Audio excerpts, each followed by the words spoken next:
What's up, everybody? This episode of the podcast is brought to you by We Print Wraps. We Print Wraps is the wrap industry's #1 source for wholesale printed wraps. They offer free nationwide shipping all across the U.S. and Canada. Go to WePrintWraps.com today. Okay, folks, welcome to the All Wrapped Up podcast. If you're new to the show, I've been a weekly listener. Thank you for tuning in and supporting the show.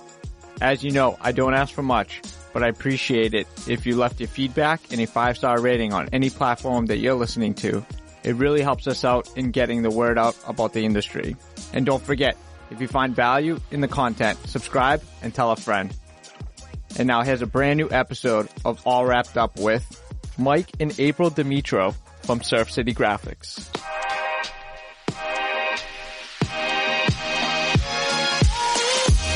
What's up, everybody? Thanks for tuning in to All Wrapped Up podcast. We'll be interviewing industry-leading wrap companies to share tips, tricks, stories, and more.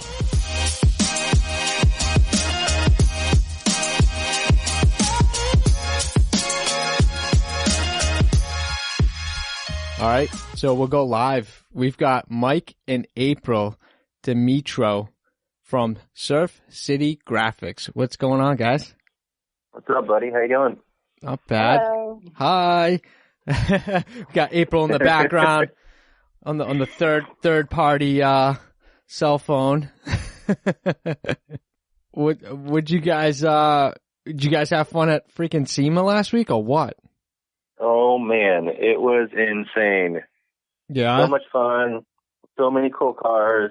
So many cool people. It's so much to take in. I wish I could have stayed for another week, but at the same time, I kind of wished it wasn't so big, you know. Right. It's just ridiculous how amazing it is, just in all realms, just on every platform. It's just very, very cool. We had a great time. How many times? Visiting our vendors. Yeah, definitely checking out those vendors. That's always key too. Definitely. What do you how many times have you guys gone to SEMA? You guys go every year? This was surprisingly only our second time. Second time. Wow. More times than me. Yeah. Yeah, you know what I mean? It's no one ever believes me when I told them before I never visited SEMA, just because when we started the business, started getting into wraps, we were just hitting the ground running. We just wanted to keep running. We didn't want to lose the momentum.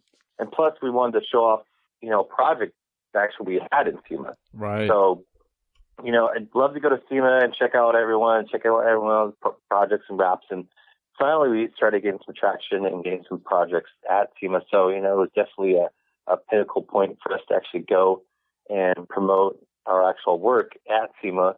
It would have been kind of cool to go before, but that's when we were just trying to go nonstop just to get the business going and really just getting all the jobs we can, especially since everyone's at SEMA, we're getting a lot of jobs that other people aren't getting because we're at SEMA. So it's kind of cool. We're getting a lot of the overflow work. Yeah, it's pretty neat. Nothing wrong with that. We're always getting the SEMA.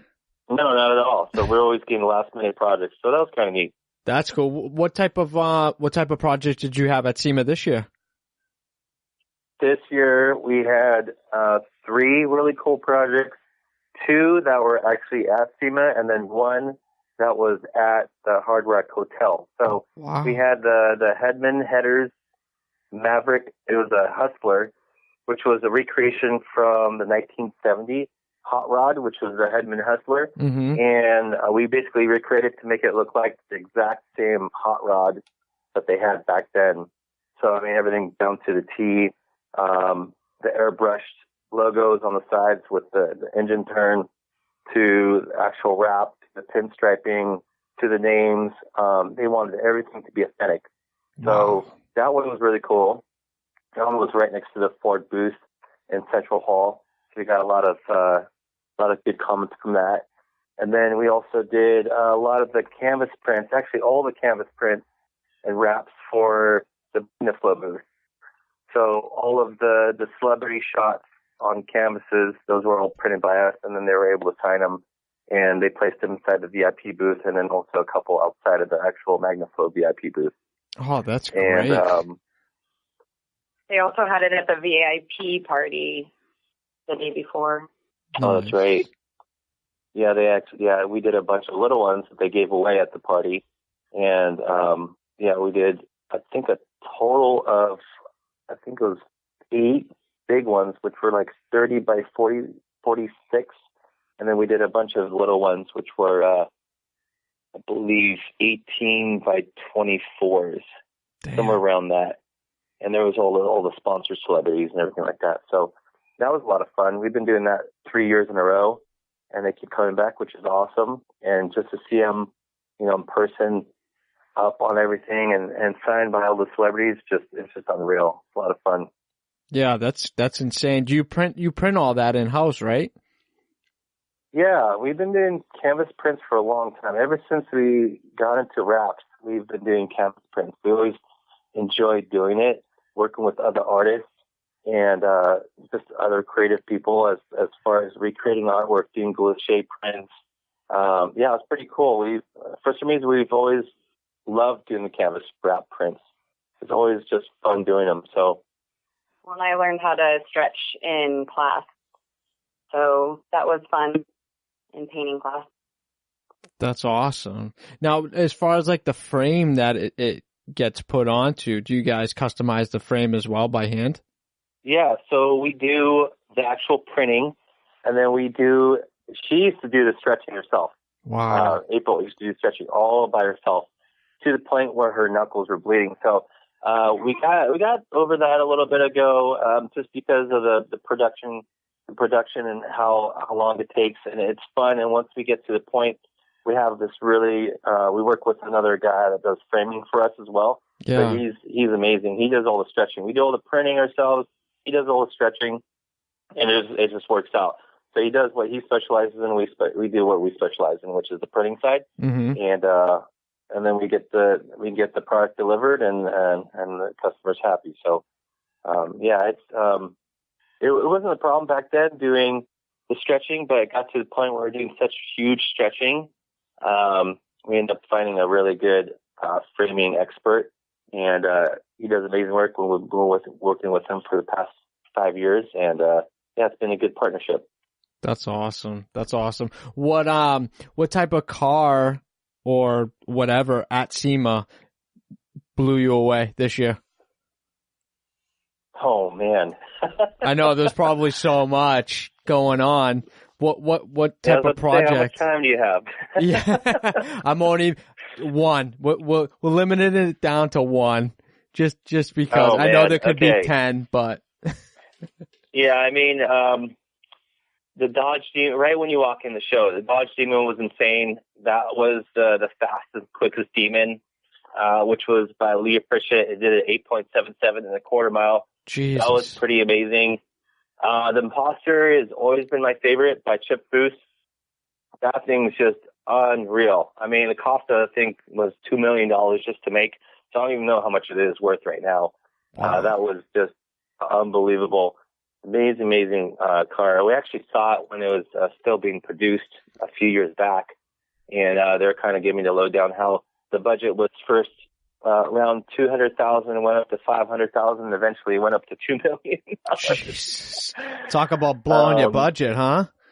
My God. So that was pretty neat.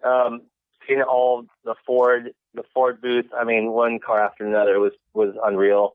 I really enjoyed seeing all the Hot Wheels, all the life-size Hot Wheels, which was part of the contest. That was pretty. I mean, it was just cool seeing all the competitors' wraps as well, and I mean that's what it's all about. We're just learning from each other. So it's so tough because you can talk about a sports car or a truck or a classic car, and it's just like it's just too much to take in. And there was just so many projects. There's so many cool projects, but I would say those are the top ones. And then Dan Nava's chrome wrap was pretty unreal too. That was legit. Had I think a couple thousand hand placed rivets on it. 7,000 to be exact. Oh, there you go. That's insane. So that was pretty cool. I mean, it's just unreal. It's just there's so many.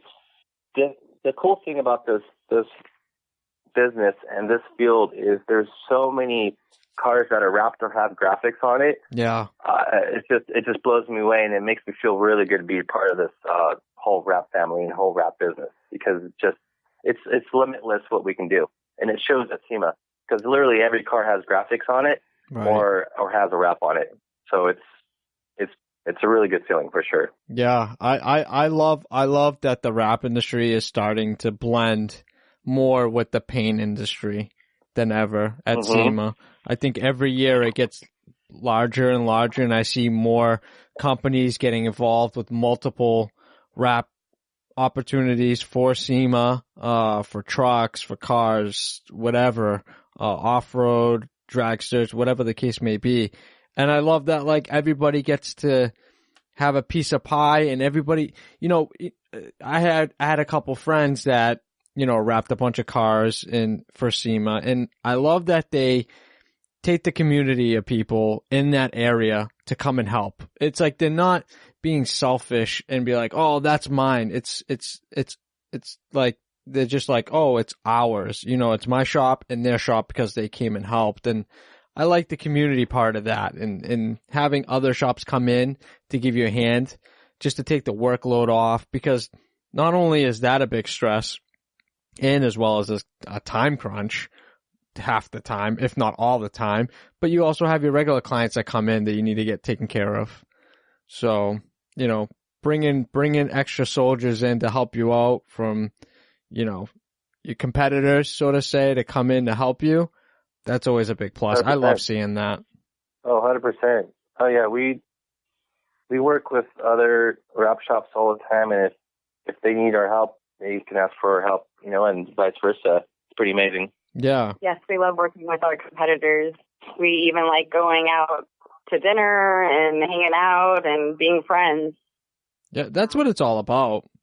At the end of the day, I love that. I mean, I know Mike and I had talked earlier about this particular topic, how a lot of people don't give out secrets back in the day, and everybody used to be, you know, very shy on giving any type of advice for the industry to help someone else out, because they had to go through so much in order to gather that information. They just didn't want to just give it out for free, you know. And I feel like now in our times that, you know, people are more apt to help one another now than they were back then. I think, my opinion. Yes, definitely. And with your work, it'll pay off, and your customers and clients will come back to you. Oh yeah. Definitely. Oh, yeah, definitely. There's definitely a trust factor there, you know. Yep. And obviously, if someone crosses the line, you know what's going to happen. So, you know, it goes both ways. You know, if we're getting help from other wrap shops, we want to make sure that you know, they don't step on our toes. And there's a huge trust between us both, even though we're competitors, as you know. Right. You know, if they're going to steal our customer, I mean, that's it. They're done. So there's definitely a friendship. There's a huge trust. We're competitors, but at the same time, we're partners, you know, because there's so much work out there. There's no way they're going to be doing all the work, and they know that. So if we just create a strong bond between our, you know, and a relationship between us, then, you know, it's just gonna, if anything, it's just gonna make us that much stronger and that much bigger. Yeah, I always thought, you know, a little piece of the pie is better than no piece of the pie. You know what I mean? Exactly. That's how I fucking look at it. I'm sorry. You know what I mean? It's just, you know, no doubt. Sometimes, you know, you get a fleet job and you're bidding on it. You know, they're going to do the due diligence and call 3 other people or 2 other people. And you might have to bid on something that your friend / competitor is going to be bidding on it too. Well, in order for you to actually get the job done, because maybe you don't have that many hands and it's like 100 fleet and you have to have it done by a certain date, why not bring the other people in too on it, you know, bid it appropriately, have them come in to help you. They don't make the whole thing, but they make something. You know what I mean? Right. You know, that's the way I look at it. I mean, I'd rather be involved and make a little bit than, you know, totally lose a huge job out of it. But Definitely. That's just me. I'm not greedy. I want to help. I want to help everybody. Yeah, it goes both ways. They get us business, we give them business. It goes back and forth for sure. Right. Yeah, definitely. It's all balance. It all balances out, definitely. Until someone crosses the line and starts stealing work, I mean, obviously you know how that goes. Yeah, But we don't have that problem.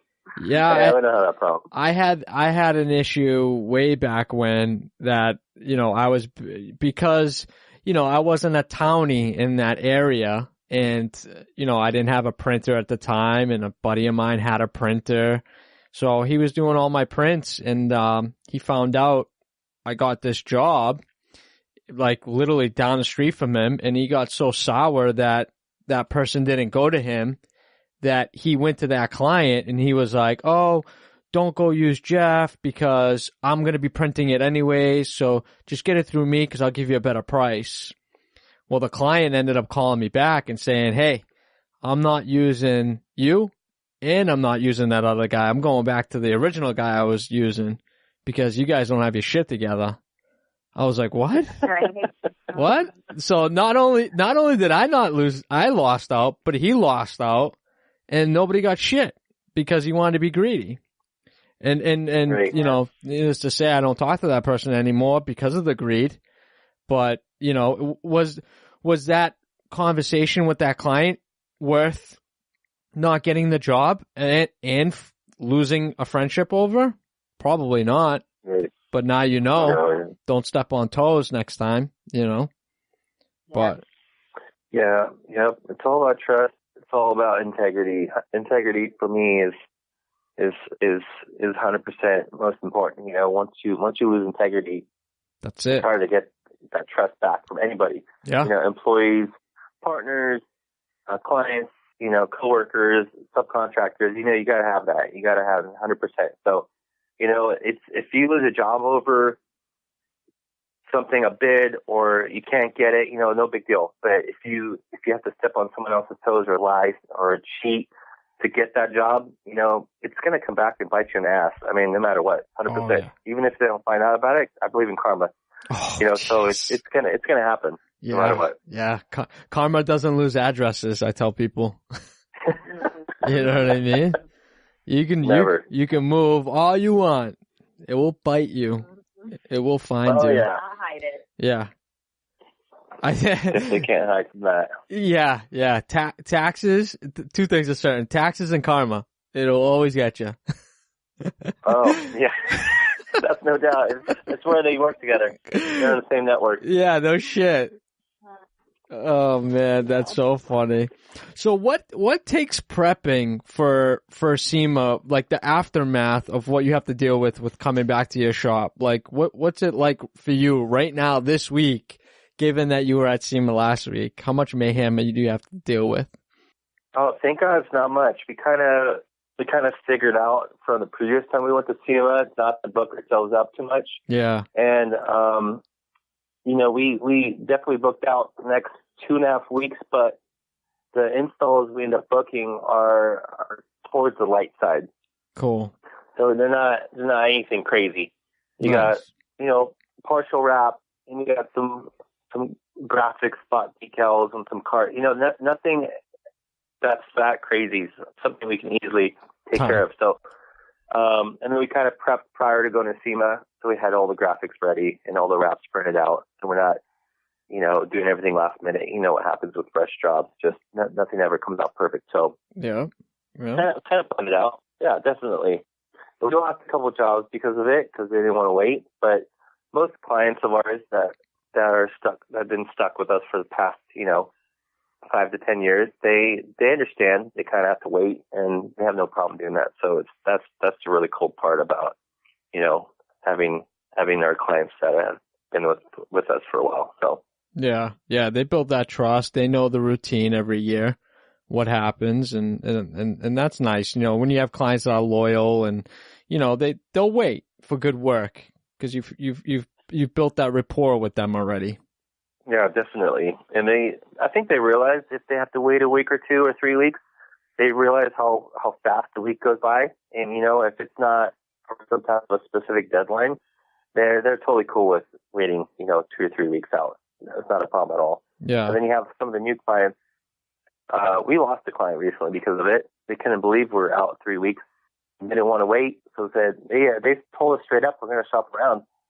And we told them, sorry to hear that, but this is the way it's been for the past 2 years with them.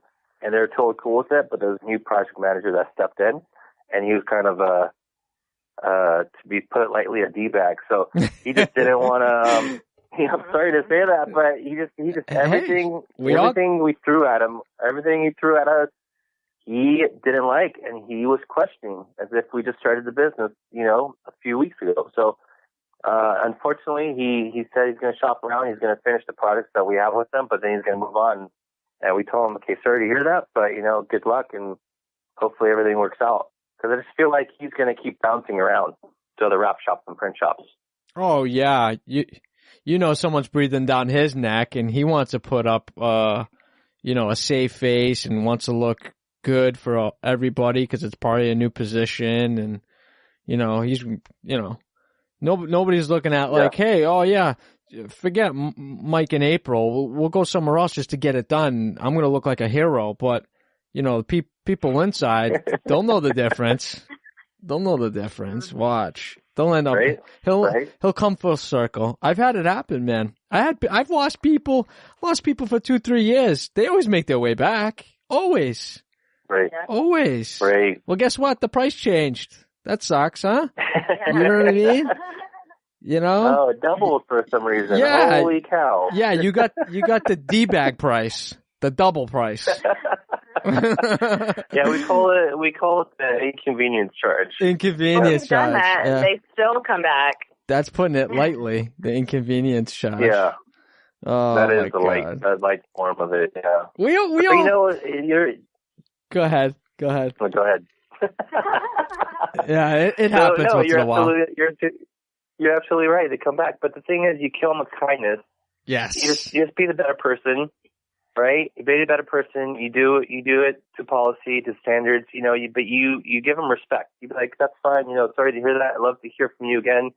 And you kill them with kindness, and they'll have you in the back of their head, or they'll have you on email, or however they save your information.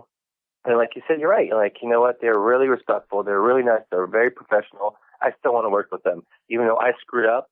They might call back and ask for forgiveness or not, but, like you said, they might come back.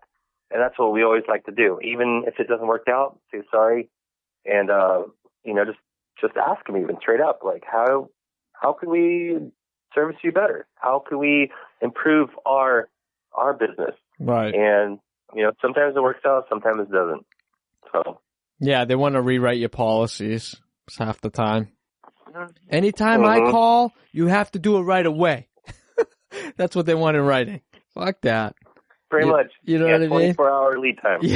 Yeah. Oh, man. I mean, we've all been there. We've all done it. We've all gotten, a couple times a year, we'll get that one great client that walks through the door that we love so dearly.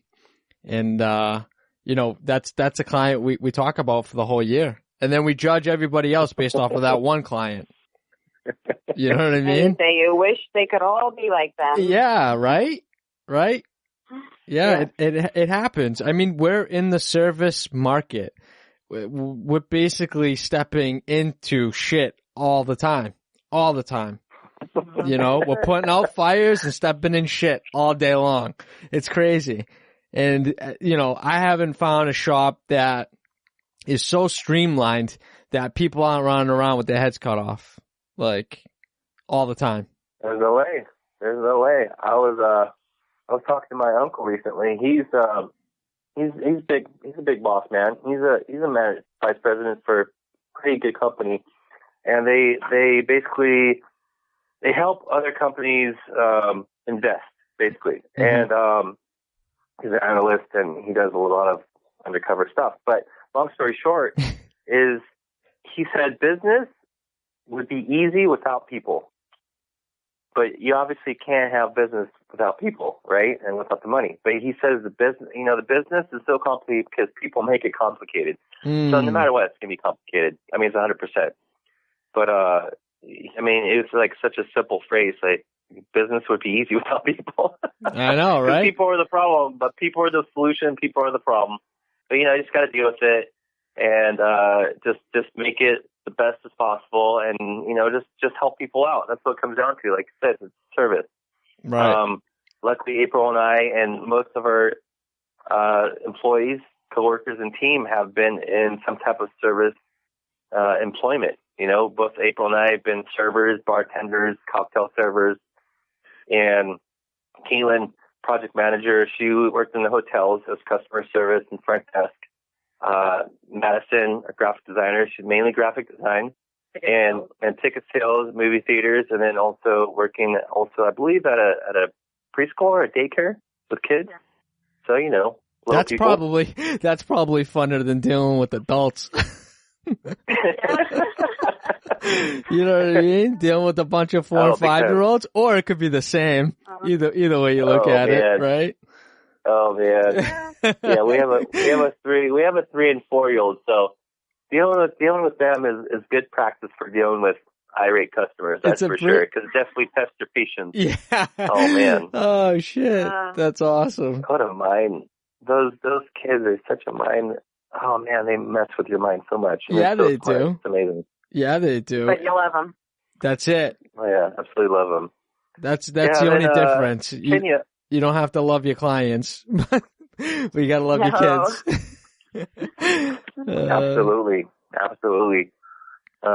Yeah, in Kenya, worked out as a barista in Starbucks. So, it's like everyone's been in some type of customer service, which I think why we excel, because we already dealt with that. Right. We already dealt with these problems. We've dealt with the long-term and short-term customers. So, it definitely helps. And then, of course, you get a curveball like every other day, and you learn something new. So it's always a learning experience, no matter what. Oh yeah, 100%. Yeah, every day's an adventure. You don't know, what type of scenario you're going to be dealing with tomorrow morning at 8 a.m. or 9 a.m. It's every day is a new day, literally. And I think that's the part that I think a lot of us enjoy, is that we don't have that regular 9 to 5. We could be stuck in the bay all day one day. We could be stuck at a, install somewhere out of the shop one day. We could be stuck behind the computer doing paperwork another day. It's just the ease of being able to do what you want and when you want to do it, being a business owner, and being in this industry, your day can consist of so much. You're not stuck behind a cubicle, miserable, 3 little, fabric walls, just kind of eating your lunch there. Like you pretty much live there. You know what I mean? You take phone calls, you eat there. It's like you don't even move. With us, it's like we're so mobile. You can do what you want, when you want, how you want to do it, and it's nice. Definitely. Yeah, I had to be mobile because when we had our little ones and their babies, we would bring them to work with us. So I would be doing the design all the time, and I couldn't do installs. Mm-hmm. So now I'm back on installs and not really doing much design. Yeah, it goes back and forth. And if your designer's out, you can hop and take advantage of that role. So that, the design is probably, I'd say 85 to 95% of the work, because if the design's not done, it's not getting produced and it's not getting installed. So to have that kind of jammed up, in some way, having one designer, I'm saying, like in a shop, I go back to like a few episodes where it was funny because we brought up this conversation, is that a lot of business owners like only know one thing.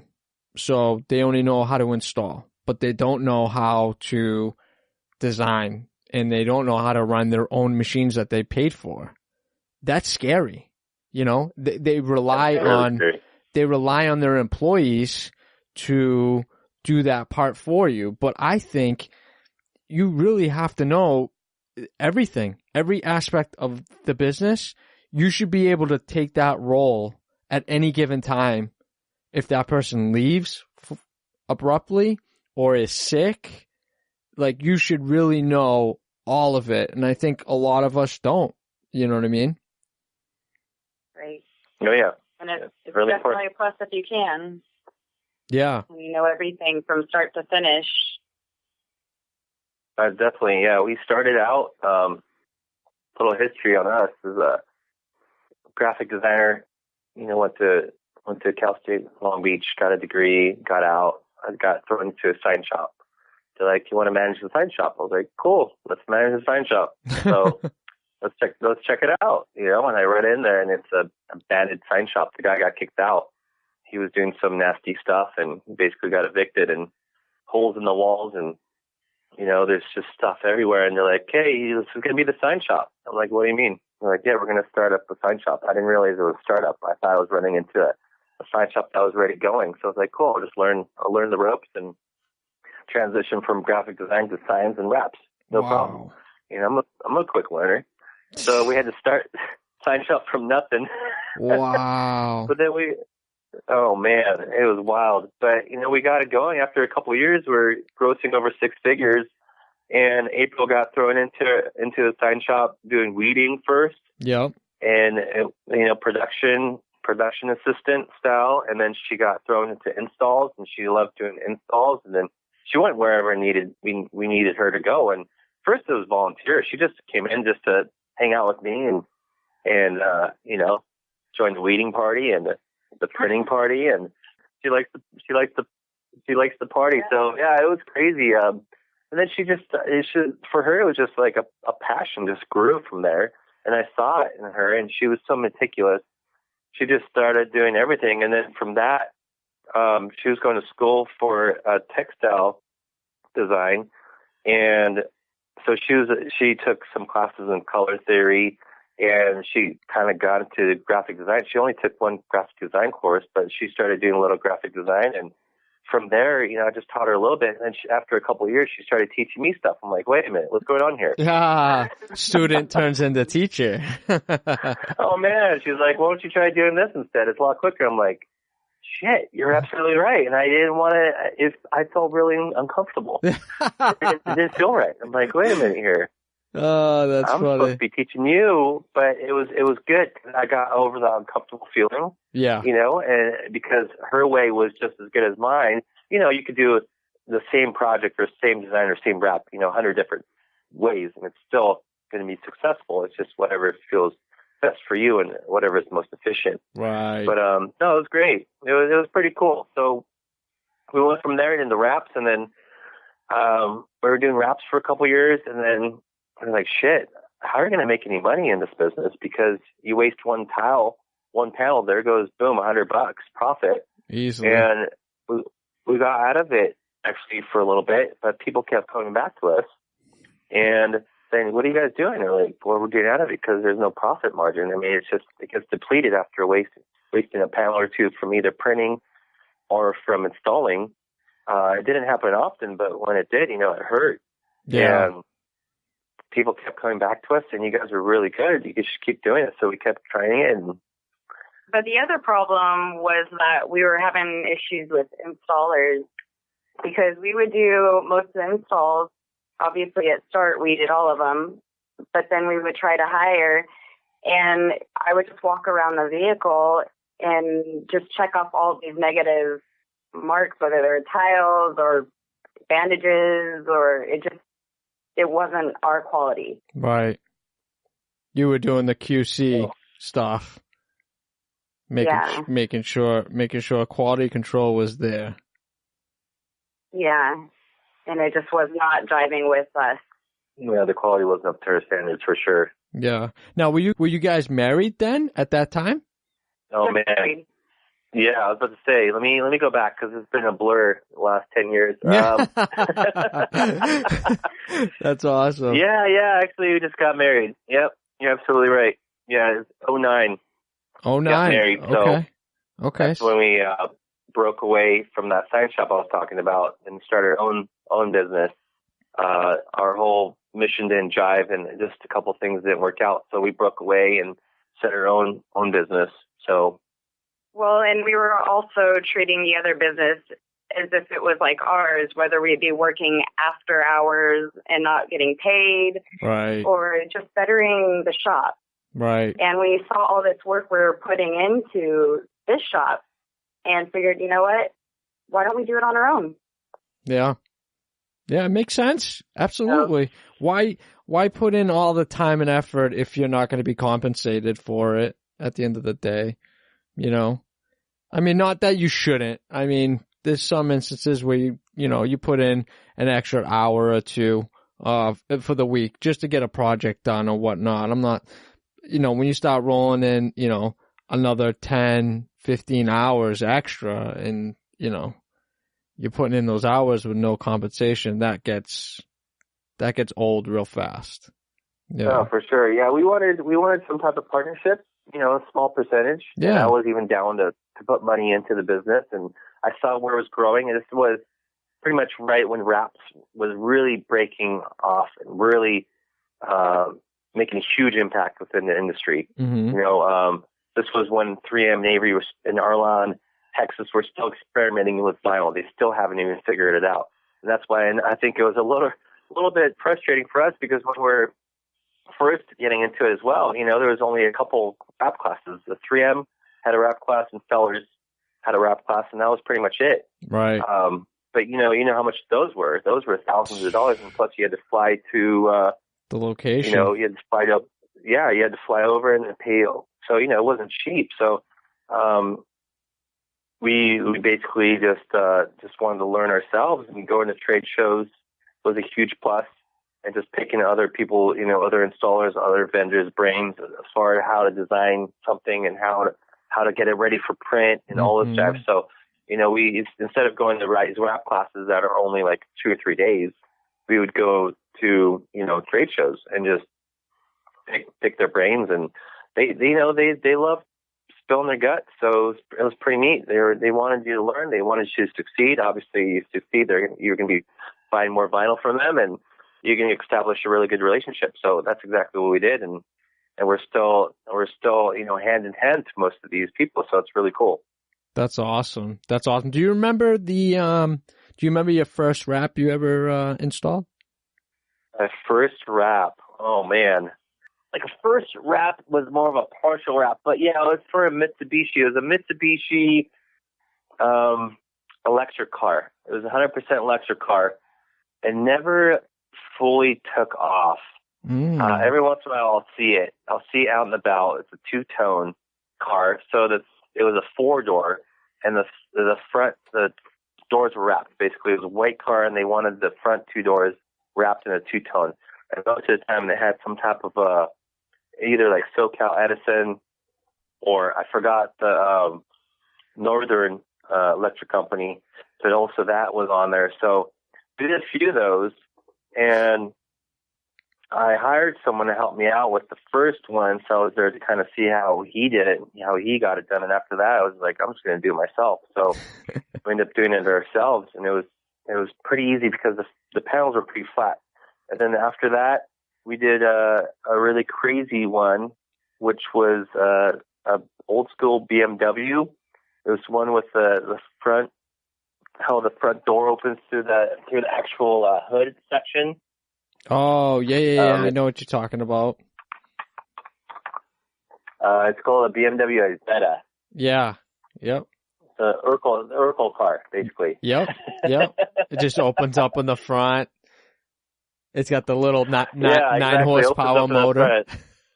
Oh, it's awesome. So the homeboy comes in. This is one of the best stories oh man, this is great. I couldn't believe it. He comes in with the Zeta, and he pulls in. It almost looks like it was wrapped already, but it wasn't wrapped. He pulls up. It was the wrap that he put on there was a concept. He wanted the car to look like it was a broken egg. So he actually wrapped the car in plastic tablecloth, and then he lined it with electrical tape to make it look like a broken egg. Are you serious? I'm gonna have to send you photos. Yeah. Oh so my I was like, okay, God. And he wanted. That's gonna take some serious engineering to figure out, hey, if I take a cloth and do this and do that, I can make this look like a broken egg. Oh my God. And it looked like a broken egg. I was tripping. I was like, oh, he already has it wrapped. And he pulled it up, and I walk up, and I'm like, oh, okay, it's just a concept. Cool. And he's like, I want it exactly like this. I was like, how the hell am I going to figure this out? Because if you ever seen it before, I mean, it looks like an egg. The whole thing's round. There's nothing flat on the car. Right.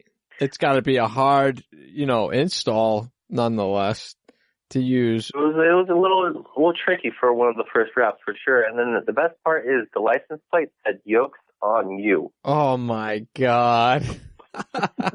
He had some planning going on with purchasing this vehicle. This was a plan, yeah. This was like a dream of his, I swear. So we knocked it out of the park, and the cool thing is we did that. I think I did that wrap, oh man, close to like 11 to 12 years ago. Wow. And I ended up seeing it on the road last year, and it looked absolutely perfect. So they must store it indoors or something because it looked perfect. And I honked at them and I waved, and they thought I was a crazy guy because they didn't recognize me. It was so long ago. You're gonna see that thing in a museum soon. Oh man, you're absolutely right. That's crazy. I mean, I think, I can't even remember like the craziest rap I've ever done. That was just the weirdest thing like in the world that came in, and you sit there and you think, damn, do they really want that? Or this has got to be a joke. You know what I mean? There's no way these people they're going to pay me to make this thing look like a broken egg. Like, come on. Seriously. You see all the camera guys coming out. No, you're on candid camera. Ha ha ha. And then nobody comes out. You're like, shit, this guy's going to pay me. All right. Yeah, this is for real. Yeah. Oh man, I'm sure you've had a handful of those projects where you don't believe the person. There's no way you want that wrapped on your car. Yeah, I mean, sometimes I say the same thing with the commercial industry part of it. And it's just like, what? What do you want on there? 1 million services? All right. Yeah. So nobody can read it? Sure, if that's what you want, no problem. It's, the stuff you see out there is just phenomenal. The stuff that people will get away with. It's just like, what was the thought process or lack of thought when you're designing something? And, when you get a cool project like that, I mean, how you design that in-house, obviously? Oh yeah. Yeah, we do. Okay. 95% of the wraps we do design the print install in-house. Yeah, for sure. How much time did you have to put into that egg to figure out how to panel it or make it work? Oh man. Oh, that was tough. That was tough because, that was one of the first wraps. So when you quote a job like that, you have no idea how long it's going to take you. You kind of have to ballpark it, but at the same time, you don't have the experience or ingenuity to figure it out yet. So to me, I kind of lowballed it a little bit as far as design cost goes. The print and the wrap install, I left it as, per square foot, but it's such a small square footage. I think I probably lost money on it. Yeah. But as far as design cost goes, I was really kind of excited to do it because it was such a kind of unique wrap, and I know everyone around town is going to see it. So I was really excited to do it. And I told him straight up, I'm not really 100% sure how long it's going to take me to do. And I told him straight up, this is one of my first wraps. And I guess I just sold him on just good personality, and maybe, I took a shower that day or something. I smelled good. I don't know. But it was all in faith. He had faith in you. I don't know what it was, but I told him because, I wasn't afraid to hide some of the projects, oh yeah, no problem. We can knock this out of the park. But, this one for sure, since it was such a unique job, I for sure probably left it open saying, it might take me this many hours. But I was fair with him. I was totally fair with him because I didn't want to charge him to learn how to wrap his car kind of thing. Right. You know what I'm saying? Right. Yeah. Yeah. And to have it driving around, I have no idea. And to have it driving around 10, 12 years later, man, that's got to be amazing to see that. Yeah, that was a really cool experience to see that. Yeah, when I couldn't believe it when I saw it. It kind of blew my mind up. Like, I can't believe it's still on there, and it looked, who knows, maybe he rewrapped it, or maybe he actually painted it. Maybe the wrap was just temporary to see if he actually liked it and loved it, and maybe he got it. Maybe he went over to a paint shop and got painted. Who knows? Yeah. I have no idea, but from what I saw, it looked exactly the same. Damn, you got to track him down take some pictures? I do. With him? I really do. Yeah, I want to meet him. I want to take a photo with him. He's now with the age of technology, he's got to have an Instagram with that license plate no name doubt. or something. You're absolutely right. I think I took photos of it, so I'm gonna send you photos. Yeah, yeah, for sure. We gotta post them up. That's awesome. I love that Urkel car. So much fun. So let's talk about a little bit about your shop and your setup and how you kind of work things. What is what's your shop like? How big? What do you got for equipment? So our shop currently, we're looking at 1,300 square feet and some change, and we have 4 basically full-time employees. We have a front desk administrator, Kenya. We got Keelan, which is our project manager / graphic designer. We got April Dmytrow right here, mad rapper. She's everything and everything under the sun, but mainly installer. And then she's also art director. She's also printing manager. I mean, she's amazing. Control. Everything.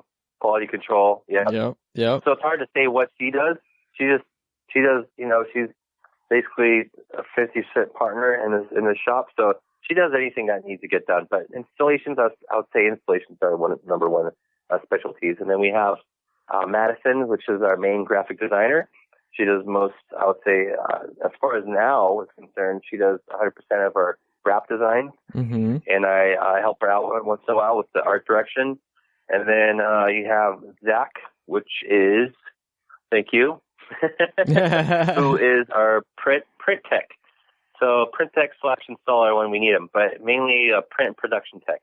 Nice. And then we subcontract a couple other guys. Anthony from Wrap Tech Installs. He's one of our wrap install gurus. He's absolutely amazing. He's been with us for at least, say 9 years, 8-9 years. Wow.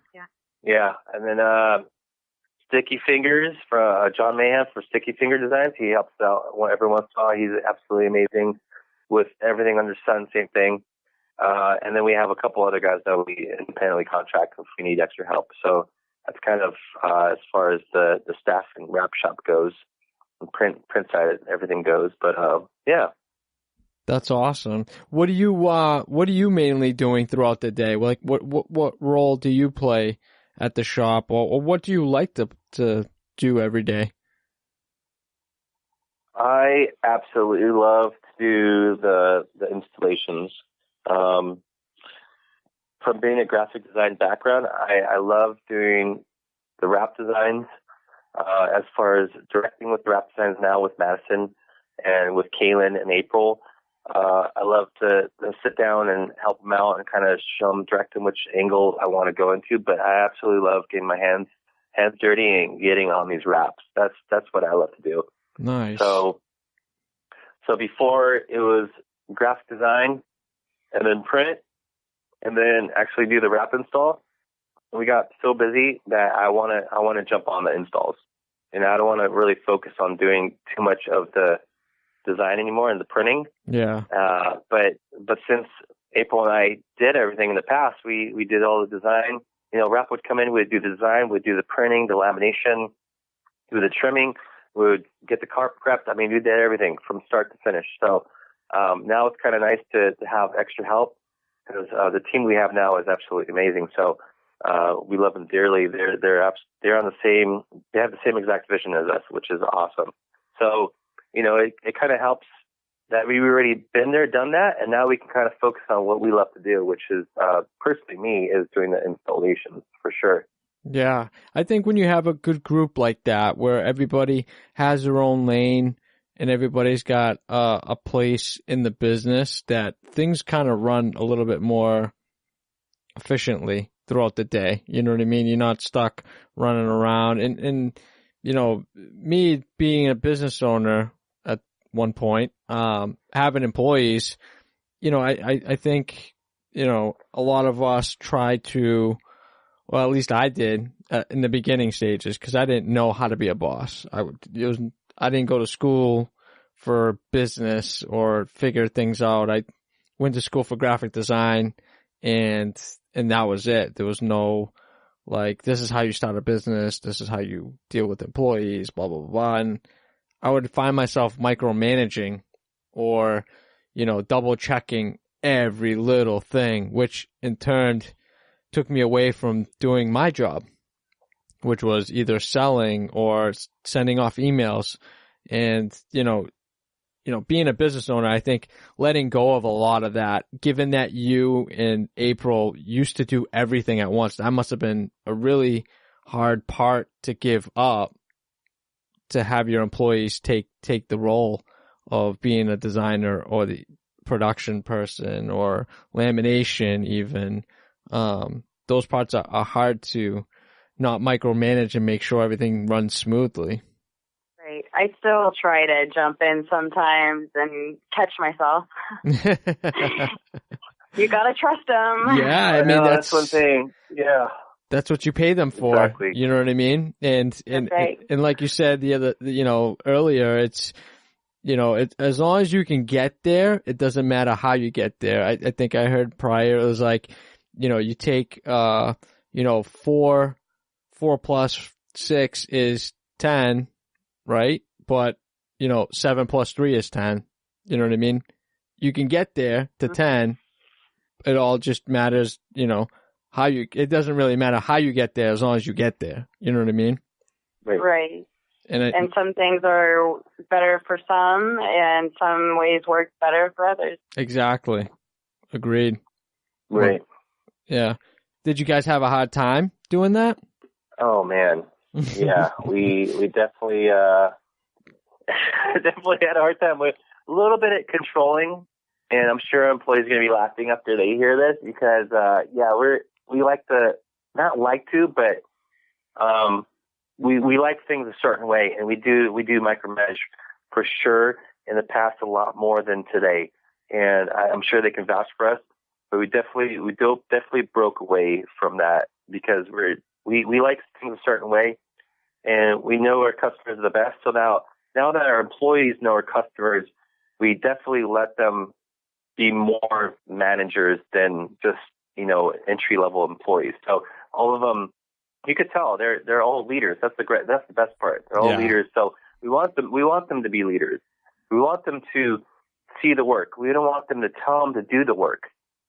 Right. So, because, it's just you're going to be micromanaging the whole time if they're just always looking for work. So it's great. They can kind of lead us every once in a while, which is awesome. And that's why I want them to do.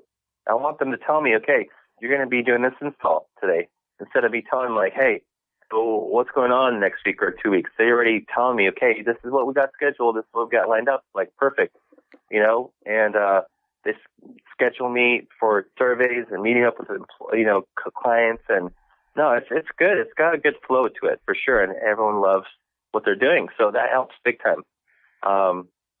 But, every once in a while you get in there and you're like, oh shit, I need to stop being an a-hole, and stop micromanaging, because you can tell they get a little bit frustrated. So I apologize. Yeah. So it puts a lot of pressure on them once in a while, I bet. Oh, yeah.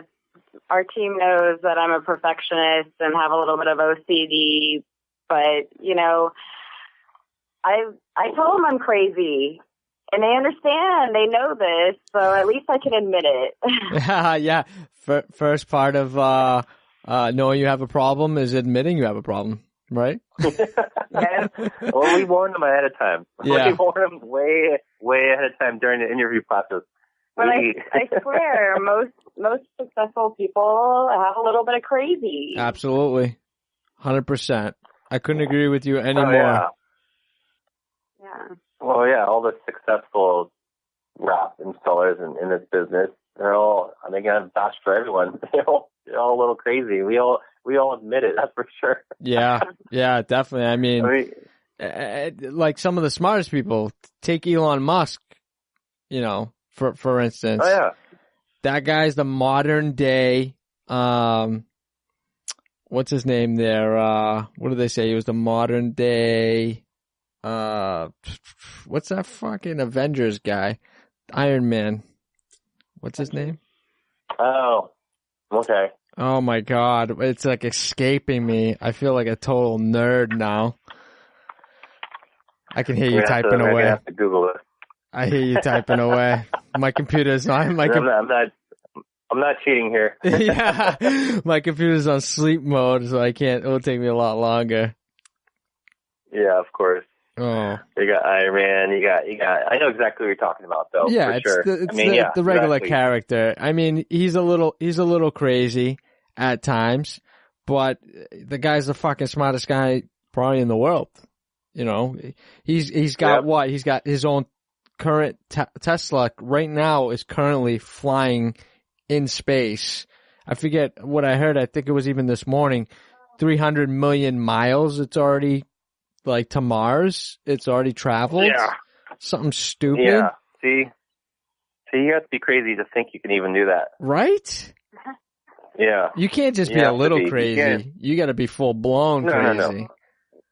Yeah. You really do. I mean, I was going to say modern day Einstein. Okay. That's where I thought you were going to go with it. But, no, I completely agree. I mean, 100%. You got to be crazy. Well, first of all, when you said 9 to 5, I thought you were talking about 9 a.m. to 5 a.m. Yeah. Because that's normally our work schedule as a rapper. At least try to be. You have to be able to.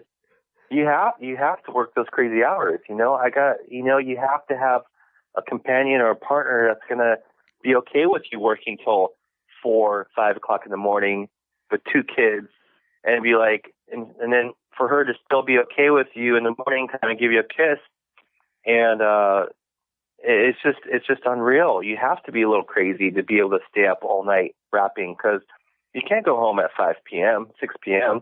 Right. Like you said, our hours are crazy. And if a job needs to be done, you have to stay there and you have to get it done. If you're going to say it's going to be done next morning or the next day, or at the end of the day, well, end of the day is, could be told next morning to pick it up at 9 a.m. So I'm buy myself an extra 9 hours. That's right. And I think you've got the perfect sauce, you know what I mean, at your shop where, April understands the sacrifice you need to give, because I'm sure she puts in just as much as you put in, if not more. So you both balance out. You know what I mean? And man, 100%. And I think it's tough when you don't have, a significant other or, married girlfriend, whatever, involved, or, let them in to understand how this business works. Because it does become hard. You come home at midnight, you come home at 2, a couple of days a week, and it's continuously happening. And, it puts stress on your home life. Not just, the stress at work, but, we getting in personal, but, work life and home life, 2 very different things. And when you start mixing the 2 together, coming home late, especially when you get children involved, and, you've got certain things, someone's got to bring them to school, someone's got to pick them up, doctor's appointments, it gets tiring, years go by, and, you don't even know what the hell happened. You know what I mean? It's crazy. No doubt. It's crazy. It goes by real quick. And, I think like I said, you guys got a great sauce going where she understands and you understand, and it's a mutual understanding situation or agreement. And, you get it. You know what I mean? A lot of people don't have that. And I'm kind of jealous a little bit of it. You know what I mean? Because man, you keep saying sauce. I agree with you. It's like a ghost pepper sauce. Yeah. Like a hot, spicy, like you don't want it, but you want more kind of thing. It's like yeah, it just and then you just it's the aftertaste. Yeah, it's starting to make me hungry now, man. Jesus. I'm about to say, isn't it? Yeah, it's way past. yeah, it's about dinner time, right? You're absolutely right. I'm glad you brought that up. Yeah, that's so true. She tolerates my crazy hours, and I'm sure she would do it. She would be right there with me if we didn't have kids. Right. I'm sure she'd be right there with me doing the rap so we can get home at a decent hour. So, she's at home with the kids. The thing is, when I'm rapping at the shop and I got the music blasting, I got my energy drink or whatever, and I'm getting the flow, it's actually a lot easier than raising kids. Raising kids, I mean, that's hard work. There's no break. Yeah. Yeah, it's absolutely crazy. And they'll work against you. At least I can control the rap for the most part. Right. I Absolutely. can control the rap. It's a controlled environment. But with the kids, there's no control. So None. she's like, get your ass home right now. Yeah. I'm about to lose it. Yep. That's when you know squeegee's down, pouch is down, time to get my ass home now. You know? That's a full-time job But in there itself. are times, yeah. Oh, yeah. But there are times when I get to break that away and have those crazy hours with him and like San Francisco. Oh, yeah, for sure. Yeah, we did this crazy rap in San Francisco. It was for a pot documentary. Mm-hmm. And, yeah, shout out to Jess and Mike from Rap Sesh. They hooked us up, and actually Raps UK was the one that hooked us up first. They went to Vinyl Vixen and Mike Slim Shetty. They went to them and they said no, you know, for some reason they couldn't do it or couldn't handle the work over in San Francisco. I'm sure they would have done a great job on it. They just referred us instead.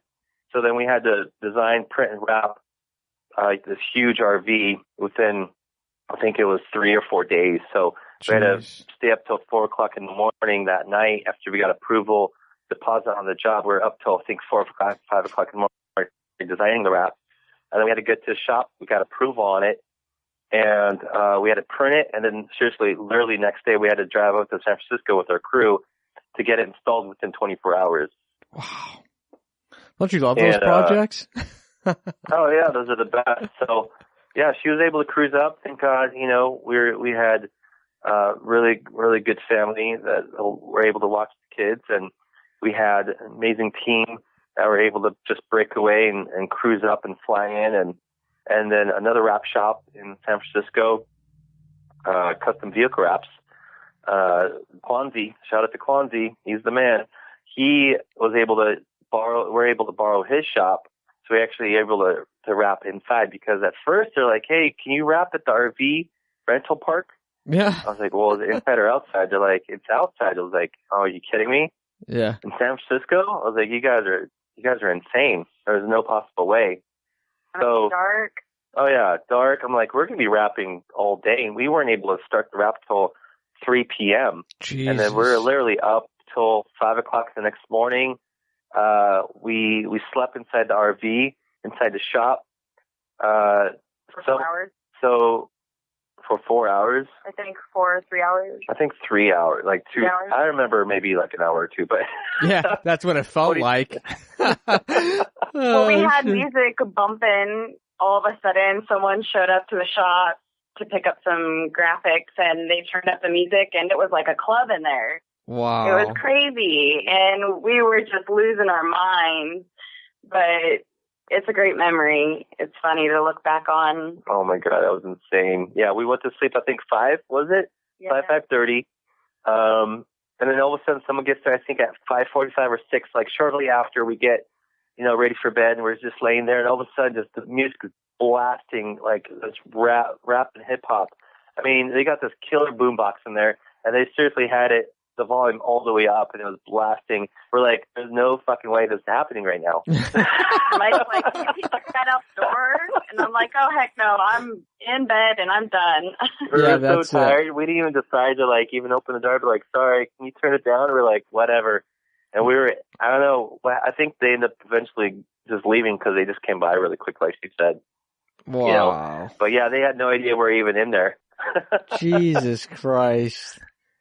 But then we woke back up and then finished the wrap at like, I think we finished it shortly after that, around 2 o'clock, and then they came by and picked it up and they're off. That's it. See, those are the types of memories that you kind of cherish because it's those types of struggles to kind of, to make ends meet, to pay the bills, you know, and on top of that, it's a cool project to be involved in. You know what I mean? Right. So you said they aired it on which TV show? Yeah, it's called IGTV. It's called Dawn to Pot. It's an American road trip. Basically, they have weed smoking celebs, which they basically go from San Francisco down down to LA and then Colorado. And what they're trying to do is implement the recreational side and then the medical marijuana side. Wow. And what they wanted to do is they wanted to implement it in the UK. So they were trying to get it legalized, either medically or recreationally. They wanted to see the pros and cons of the whole thing. So they did this road trip in this hippie bus that we wrapped, and they traveled all over to all these places, and they tried pot, they tried smoking it, they tried eating it, and there was good things about it and there's bad things about it, and it's a trip. It's actually it's really good. Even if you're totally against pot, it's pretty neat because you have a person that's in there that classifies pot as a Class A drug, like if it was heroin or cocaine or speed, all those really, really illegal drugs, he classified as that, and he ended up eventually trying it as an edible. Wow. And he's like, you know what? I'm kind of breaking the monotony of thinking that it's legal, and it might actually help because I think his daughter has some type of medical disorder, and the only thing that he would probably give her is weed now because of all the other medical drugs having so many side effects to them. So he actually ended up thinking that he was coming around after doing research and seeing that it's not as bad as people say it is, and the whole judging and just seen as a negative thing as being a pothead. So right. he saw it was pretty neat. The whole documentary, they did a really classy job about it, and it wasn't geared towards just making it one pushing side it because it wasn't one side. They did a really good job with it being not so biased. It's pretty neat.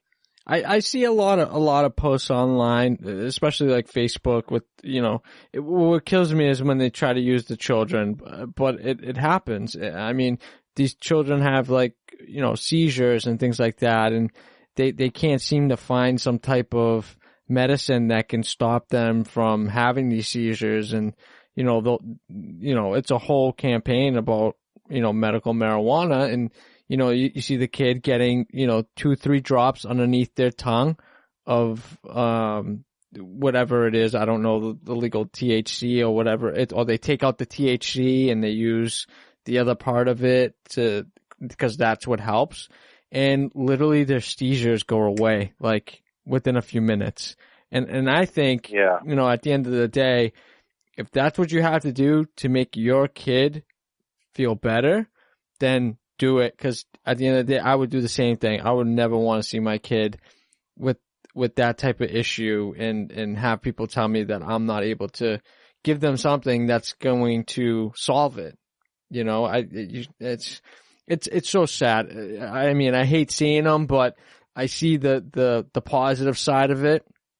And God, I've seen the negative side of it as well. I mean, I've known people many, many years that are way older than me that smoked pot since they were young kids, and recreational, it's fine, whatever. They're not, I don't consider them potheads, but sometimes it just, after a long day, and it's the same thing as you having a cup of whiskey at the end of a long day. It ain't no different. You know what I mean? It's just really isn't. A little bit of a cope.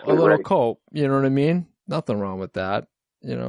But yeah, it's a whole different topic. But I mean, I'm all for it. If it helps in any way, shape, or form medically, then I think we should use it personally. But my opinion. I mean, there are some people who shouldn't, and there are some people that are good for it. Right. So. Yeah, just like anything, everything in moderation, for sure. I'm right with you.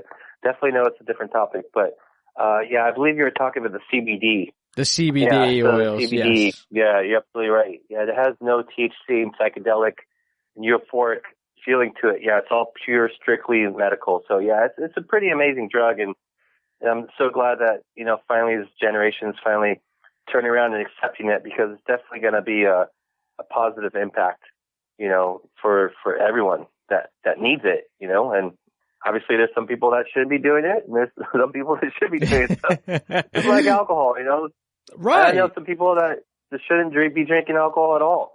Yeah. So, it's just, we goes both ways for sure. Absolutely. Absolutely. I know one little thing we didn't talk about is kind of your equipment setup, or what you have in your shop, what you're running for printers and stuff. All right, we have fairly new. It's only had it for a year. HP Latex. Nice. 54-inch, which we absolutely love. Game changer. We have a Roland ST540 Pro 2, which is our legacy printer. It's a print and cut machine, and Roland's absolutely blown away that it actually still works. No. How's your blacks? I always got to ask a Roland person. How are your blacks? Blacks are good if you print in RGB. They're really heavy and they look great. The only thing is they take forever to outgas. So yeah. You have to find a fine line, because it'll dump the black with RGB if you bump up the colors on them. You have at least like you could still manipulate RGB in Photoshop and Illustrator to have it at like 100% black, 50% cyan, magenta, and yellow. Right. So it just dumps it. So you got to find a fine line. But other than that, yeah, you're going to have banding, obviously, if you don't pump it out too much. But then you got an issue with outgassing. You're going to have to wait for it to outgas at least 48 to 72 hours, which sometimes is not even part of the regimen or the schedule. Yeah. You buy into the outgassing tools that they sell, like the little cages and shit like that they have to put the graphics in. Yeah, we actually made our own. So Yellow Tools has a cool outgassing chamber and they want obviously over a couple grand for it. So we just bought ourselves a couple fans and we put them on stilts. The same exact stilts end caps that come on vinyl. Yeah. So we just use a couple zip ties. There you go. Zip ties and a little bit of duct tape. Zip ties, they help with every type of project, I swear. So we zip tied those on the bottom, so you have a little bit of a cushion. Yeah. And we literally we bought a grate, which was a grill. It was about, bought a box fan and we put the grill on top. So I bought a grill off Amazon that was about the same size as the fan. I threw the grill on there, and then we literally just would unwind the vinyl and throw it on there, and it would outgas probably twice as fast. See? With that outgassing feature. Other than that, it would be stagnant. So the outgassing wasn't really that great because you would need that airflow. So it actually worked pretty good until we bought the HP Latex. Yeah. Obviously, latex, you don't need any outgassing. So it's a miracle that they invented that machine. I mean, we absolutely love it. Yeah, the latex, man, I got to tell you, it's definitely a game changer, especially for, your high volume shops where things have just got to get turned around quickly and efficiently. And, the straight to print to laminate feature, my God, I was like, there's no way that could happen. They haven't figured that out yet. There's just no way. You're putting ink on paper. There's no way it comes out dry that quickly, and then you're not going to get that heaviness of the film or that kind of like, when you peel, you ever get that weird, like, when you peel the backer off and it's just like a wet noodle? You know what I mean? You're just like, oh no, Oh, yeah. Like this is going to be a bad install, Oh yeah. Right away. Yeah, I always felt like there's no way. And then I'll tell you, man, I installed a latex wrap and I was like, holy shit. It kept the color, everything. Like the stretchability of the color, it really holds it really, really well. And It lays on, dude, like as if it hasn't been printed, it just goes on so well. I haven't had one issue yet. With the latex, and I could I could tell you more horror jobs I've done with EcoSolve over latex. Sure. My God. I had a Roland as well for many, many years, and I'll tell you that outgassing part sucked the worst. It just, you kind of had to time everything accordingly with your scheduling, because of that. Oh, yeah. When people want rush jobs, they don't understand. Yeah. So you can just print it and go. Yeah. And there's no room for error either. Obviously, most of the wraps we do are fleet wraps. So, if heaven forbid you mess up on a tile and you got to reprint a tile, that's not even a question when you're doing eco solvent. You don't screw up on a tile. There's no pre-printing basically. Right. You either don't screw up or you fix the problem. You don't even think about reprinting it. And if it comes down to reprinting it, you hit up the customer, you ask them if you can have the car for a couple of days or van, whatever you're working on. But normally most of the vehicles we work on, they want them back as soon as possible, back on the road. So, with the latex, the beautiful thing, you mess up on a panel, which rarely happens for us, but every blue moon, you have something weird that happens, and you got to reprint it. We can reprint it if it's maybe like a first vehicle out of the fleet. The tile was a little bit off or misaligned. We have to reprint that tile. Boom, run it through the laminator, trim it out, throw it back on the car. It's absolutely it's a miracle printer for sure. I wish I bought when it first came out. I wish I got the latex a long time ago because it's definitely a game changer. Anyone going into the wrap game needs to definitely look into and invest into a latex for sure. Yeah, 100%. Yeah, and I know a bunch of people are out there saying, eco solvent prints better colors, it holds up better, right? All this jive, but we've printed some crazy bright wraps out of it, and it's all about color profiling. So if they say the colors don't come out as nice, that's complete BS because you can always tweak it either on the Photoshop and Illustrator side or on the ICC profile side with RIP. So right. Yeah, there's always a way to tweak it. Oh, 100%. Now, when you guys, let me ask you like a design question. When you guys are out, designing your wraps, are you designing them in CMYK or are you designing them in RGB? Depends on color. Depends on how bright. Color. It depends on the color. So, we kind of figured out the blues and greens are better in RGB. Reds are better in CMYK. There's certain colors that they will want to hit, but brighter colors I've noticed are a lot better in RGB. And everyone's like, you can't print RGB. You're absolutely right. You can't print RGB, but you can design RGB. And the cool thing about the RIP is the RIP will convert the RGB into CMYK because obviously you don't have blue and green on the HV latex. So you have to, understand how the RIP works. The RIP will convert it. And I've got so many other wrap shops or print shops that we outsource to sometimes every once in a while, Blue Moon. And they're like, we can't print RGB. I'm like, well, that's completely BS. You can. Just, you have to know how to set your RIP up. But I would say a lot of times, everyone wants the wrap to pop. And, so we'll do RGB, but if we're working in grayscale, CMYK is really good. Yeah. And it just depends on the job. It really comes down to it. But I would say 80-90% of the time, we'll design in RGB. Nice. Yeah, it's crazy. The shop that I'm working out of now, it's everything CMYK and everything is converted out of Illustrator, like everything. And it's a little bit different than what I'm used to. A lot of my file setups used to be, all in Photoshop. I tile everything in Photoshop.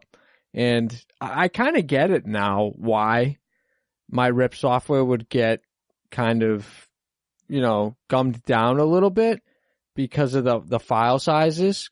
I would do everything full scale at 72 DPI, or if it was like a really crazy design, maybe bump it up like 100, maybe, or like, 85, 90 or something, just get a little bit more pixels out of it for a DPI. But I'm starting to convert, a lot of my stuff into Illustrator and working at a 1/10 scale. And I'll tell you, it's kind of changed my mind a little bit on how I designed a lot of my stuff because the file size is a lot smaller. You're able to switch things out a lot faster. The RIP software is like a breeze to rip through it because Now you're just scaling it up 1,000%. And it's just pumping it out. It's so much easier. Right. Like, what's your setup like as a designer and knowing that aspect? How do you guys set up a lot of your files? Yeah, I'm glad you brought that up. It really depends on the design the customer wants. They want vectorized images, design elements. We'll hit it in Illustrator for sure. Like you said, 10% scale. Yeah. No problem. And we'll bump it up in the rip. But, they want photos. I really prefer Photoshop. That's kind of what our bread and butter is dealing with Photoshop and doing some cool designs in that. But if we can use both, we'll use both. I'm not scared to use Illustrator or Photoshop, but sometimes we'll use vector images in Photoshop, right. Smart objects. Right. But you still utilize the vector in Photoshop, and then you work back and forth. Like the wrap you're going to see soon, we did a lot of vector line images, but then we wanted certain things to pop in Photoshop. And bad wraps, all the templates are in Photoshop, so you kind of have no choice if you're using the bad wraps. But you can open those. You can open those in Illustrator. Actually, honestly, I didn't know that. Haha! I had Tim Hilkove on last week, and he made that clear that you can open up the program in Illustrator, and you'll still have those layers. Right, because it asks you at the beginning if you want to keep your layers or flatten the image. Okay, got it. Yeah, very cool. Yeah, you should be able to. Double check, but I'm almost 100% sure he made that clear, because he's like, I don't understand why they think we can only use Photoshop. You can totally open it up in Illustrator too and work with it. Awesome. Well, there you go. Boom. You learn something new every day. Boom. Take that one to the bank. Yeah. Right. Thank you, sir. The bad rap brand, man, I'll tell you, like Tim is just a plethora of knowledge, and for what he's done to keep the bad rap going and updating it and, changing things up a little bit. I think he's doing such a great job with, helping us quote things faster, having that calculation with the sizing and the different boxes for window perf and for the body panels. I think that in itself, and having the template, that 100% sells the job almost immediately when they see the rendering in that fashion. Oh, big time. Yeah. Big time. Yeah. I was using bad raps ever since Sergio was on it at Sellers. Yeah. When bad raps first came out. And, there's little glitches here and there, and they had a rapulator. But yeah, I was a fan from right when it hit the showroom floor. Yeah, 100%. I bought the whole hard drive, and I was super stoked because, like you said, you show the customer what it looks like, and they're blown away. They're like, "Holy crap! How would you do that?"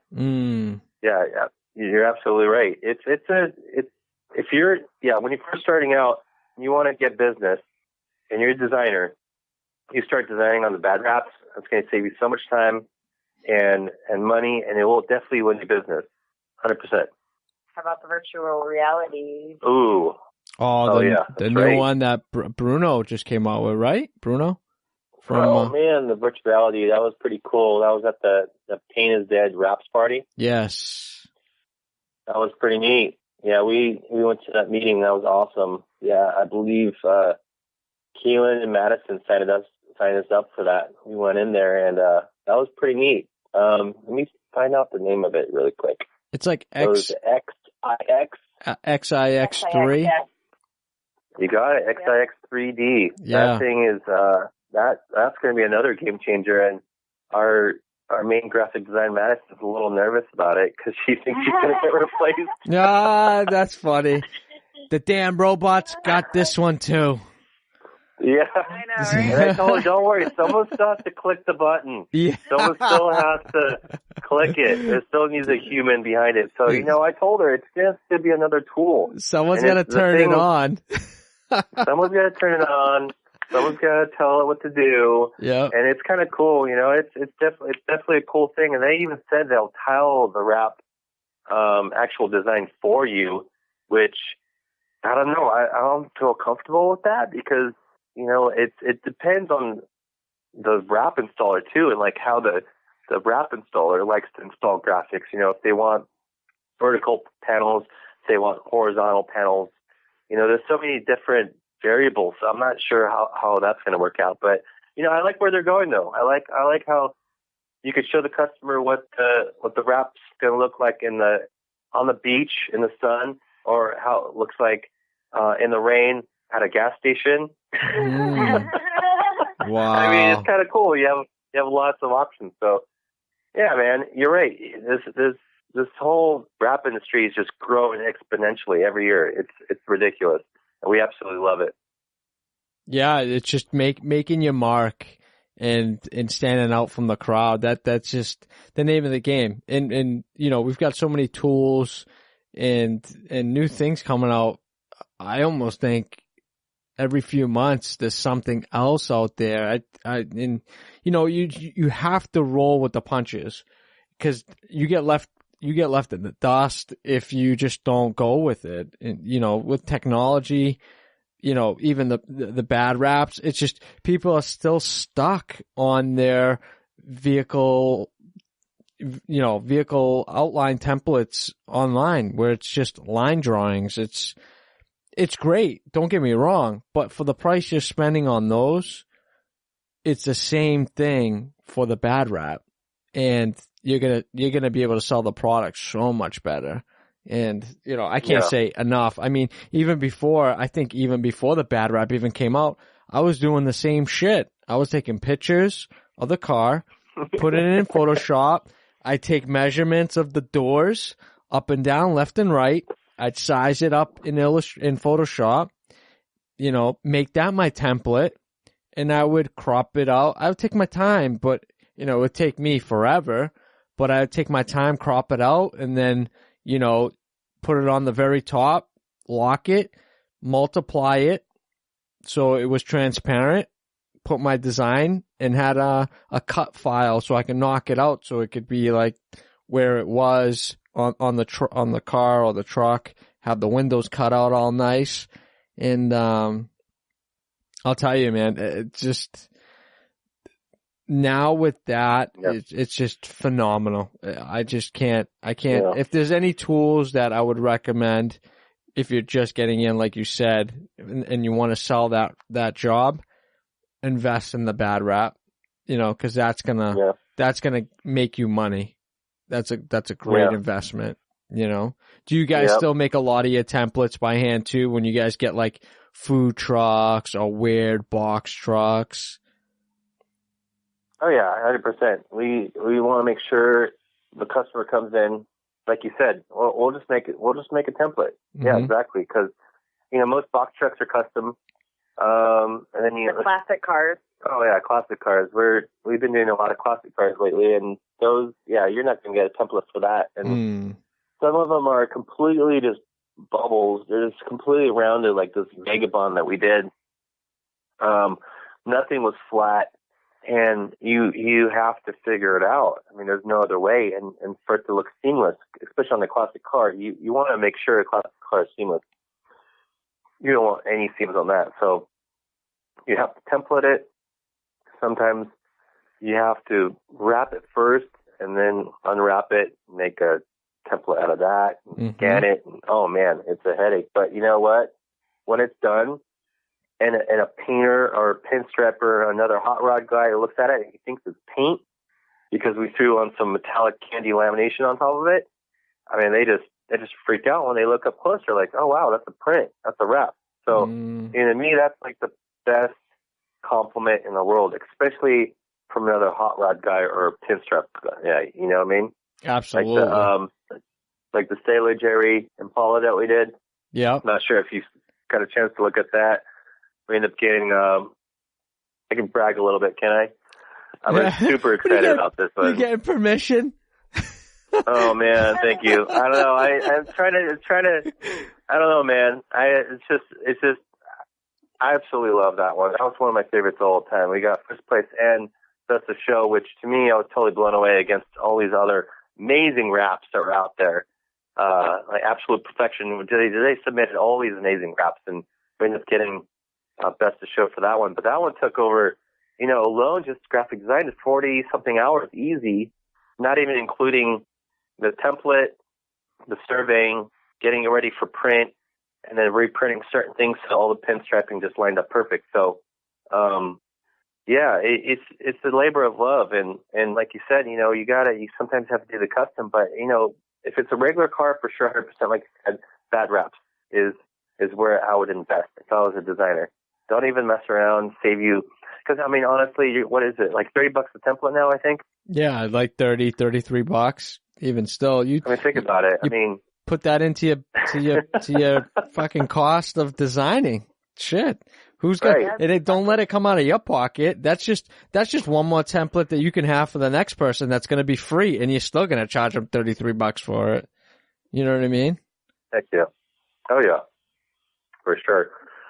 $30. There's no way you're going to bust out the design within 20 to 30 minutes or that template.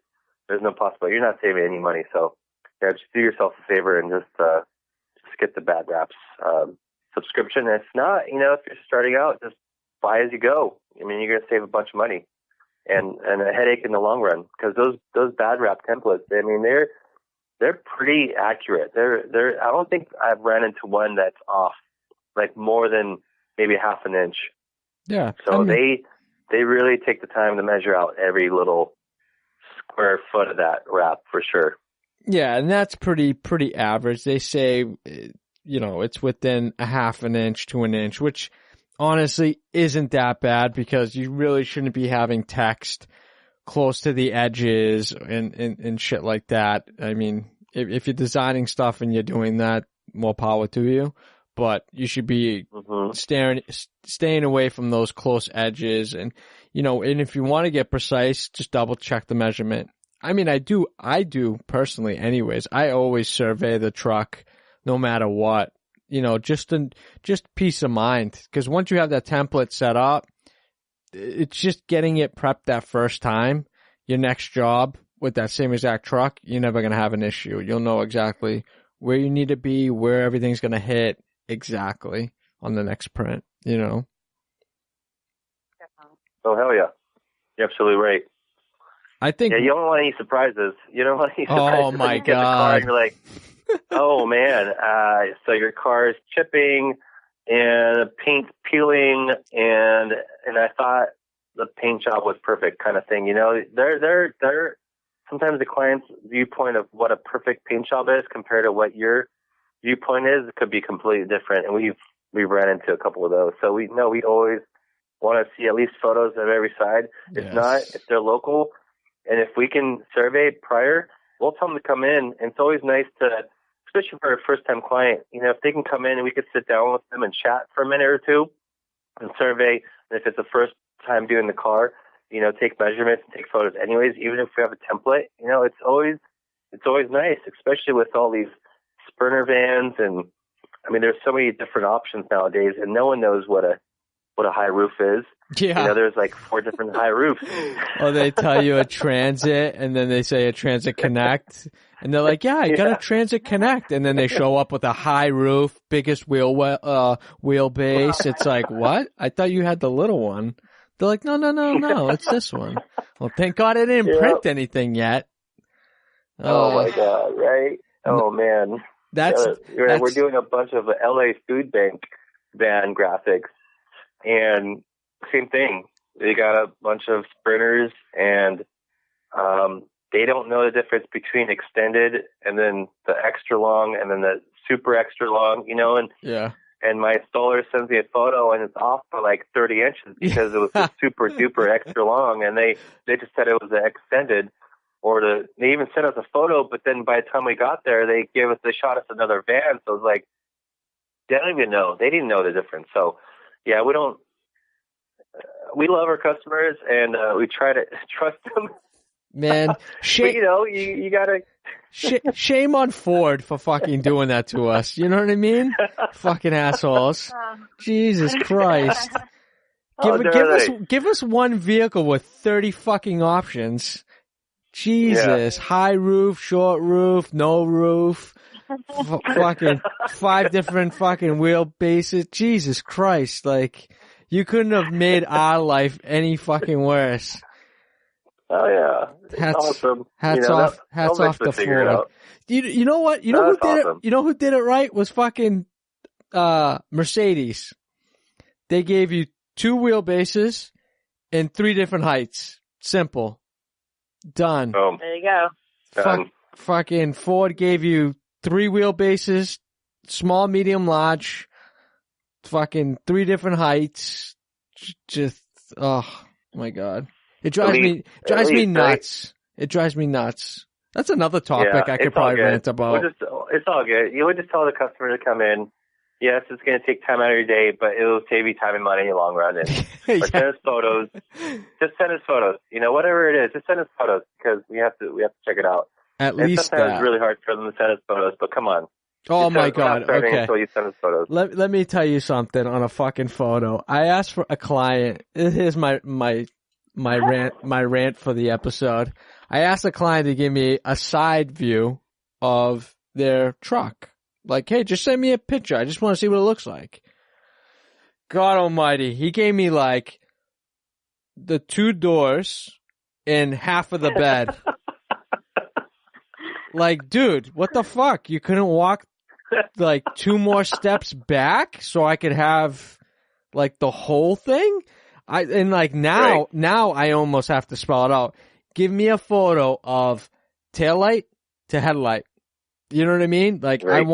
I want that perspective. Don't give me the middle of the fucking car or the truck. I want to see, give me the whole freaking thing, man. Like, what the heck? And it's, I just gotta be plenty of people that have asked for photos and they get just these butchered photos. It's like just a side view and they're taking it in the parking lot of like Walmart and they're in between 2 fucking cars and like trying to take a photo. It's like, Jesus, like seriously, like I'm not asking for fucking Picasso here, but we actually had a client send us a photo with him in it.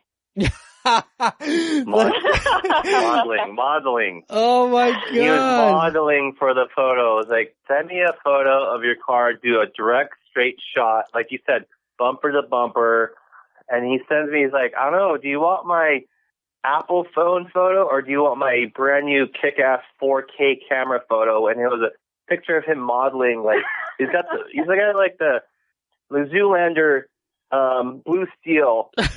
Like full on, and he even like put a filter on it. He's like, "How does this work good?" I'm like, "Dude, I can't.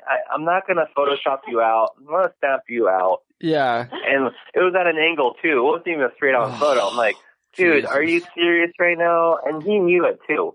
Yeah. He knew that he was like trying to show off, and I'm like, "Dude, can you just come in, please? Just humor us. You can't."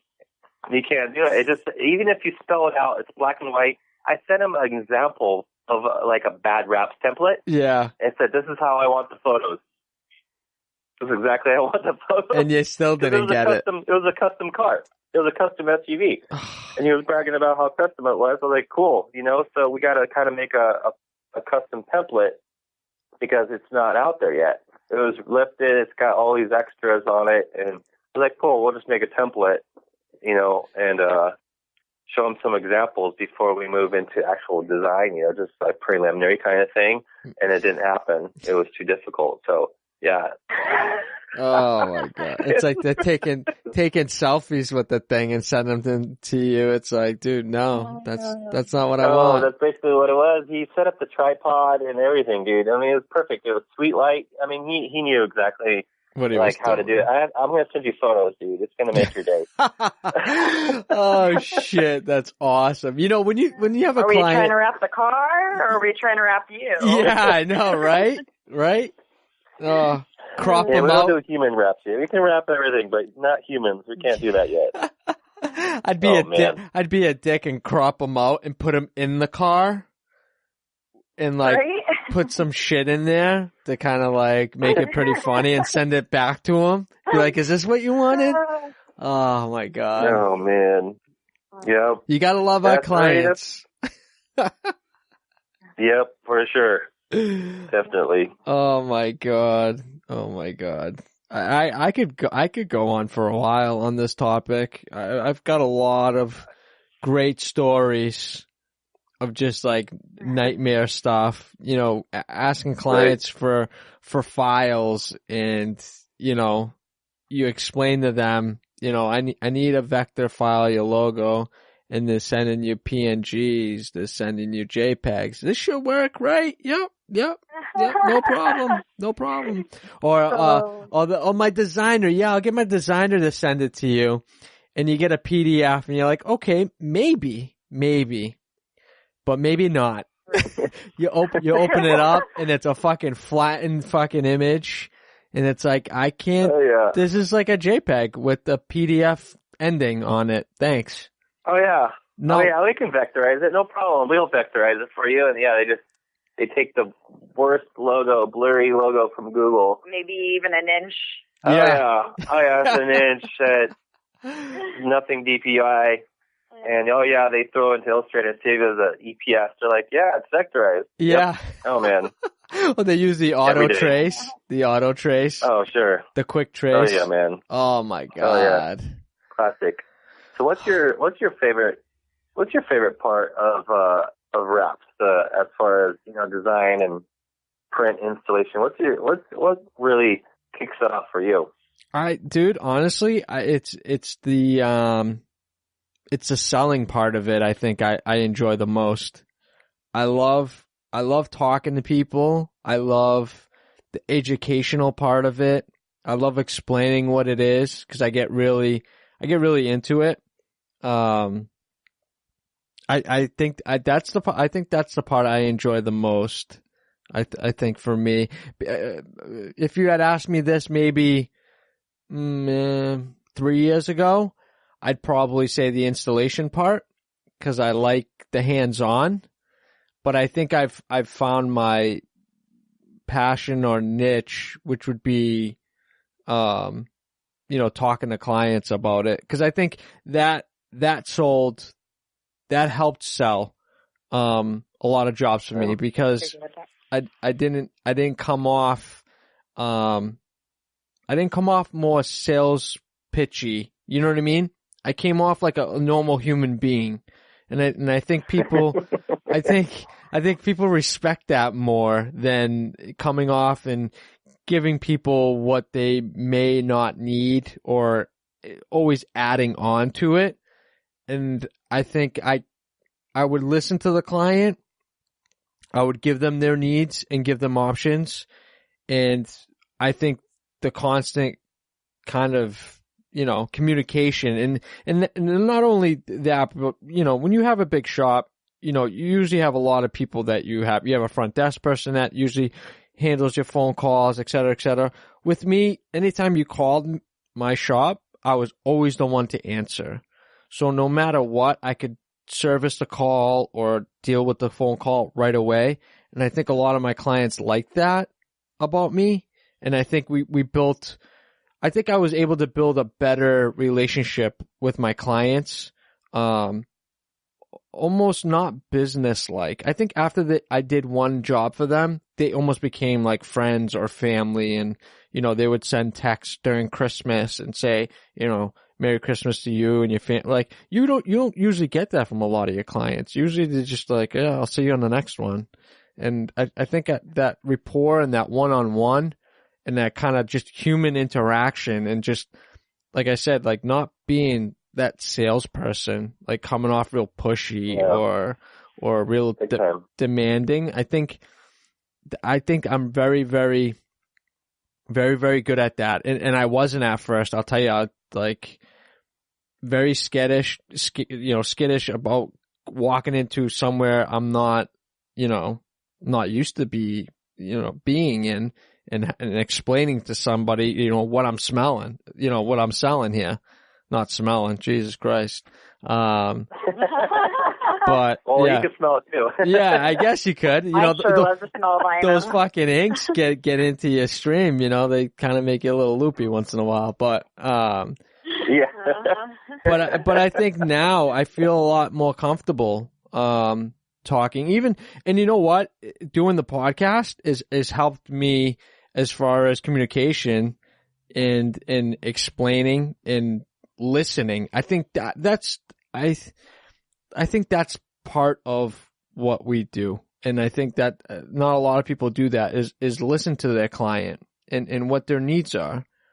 You know, that's just me. You know, I see, I've worked at many shops when I was younger, and having people walk in and they're like, yeah, I just want my doors lettered. And, you know, they're trying to sell them, you know, the 23 karat gold leaf. It's like, dude, what the fuck? Like, they're coming in here for one color. Why are you trying to sell them on gold leaf? They're not going to pay that much. And, you know, you'd lose a job because of it.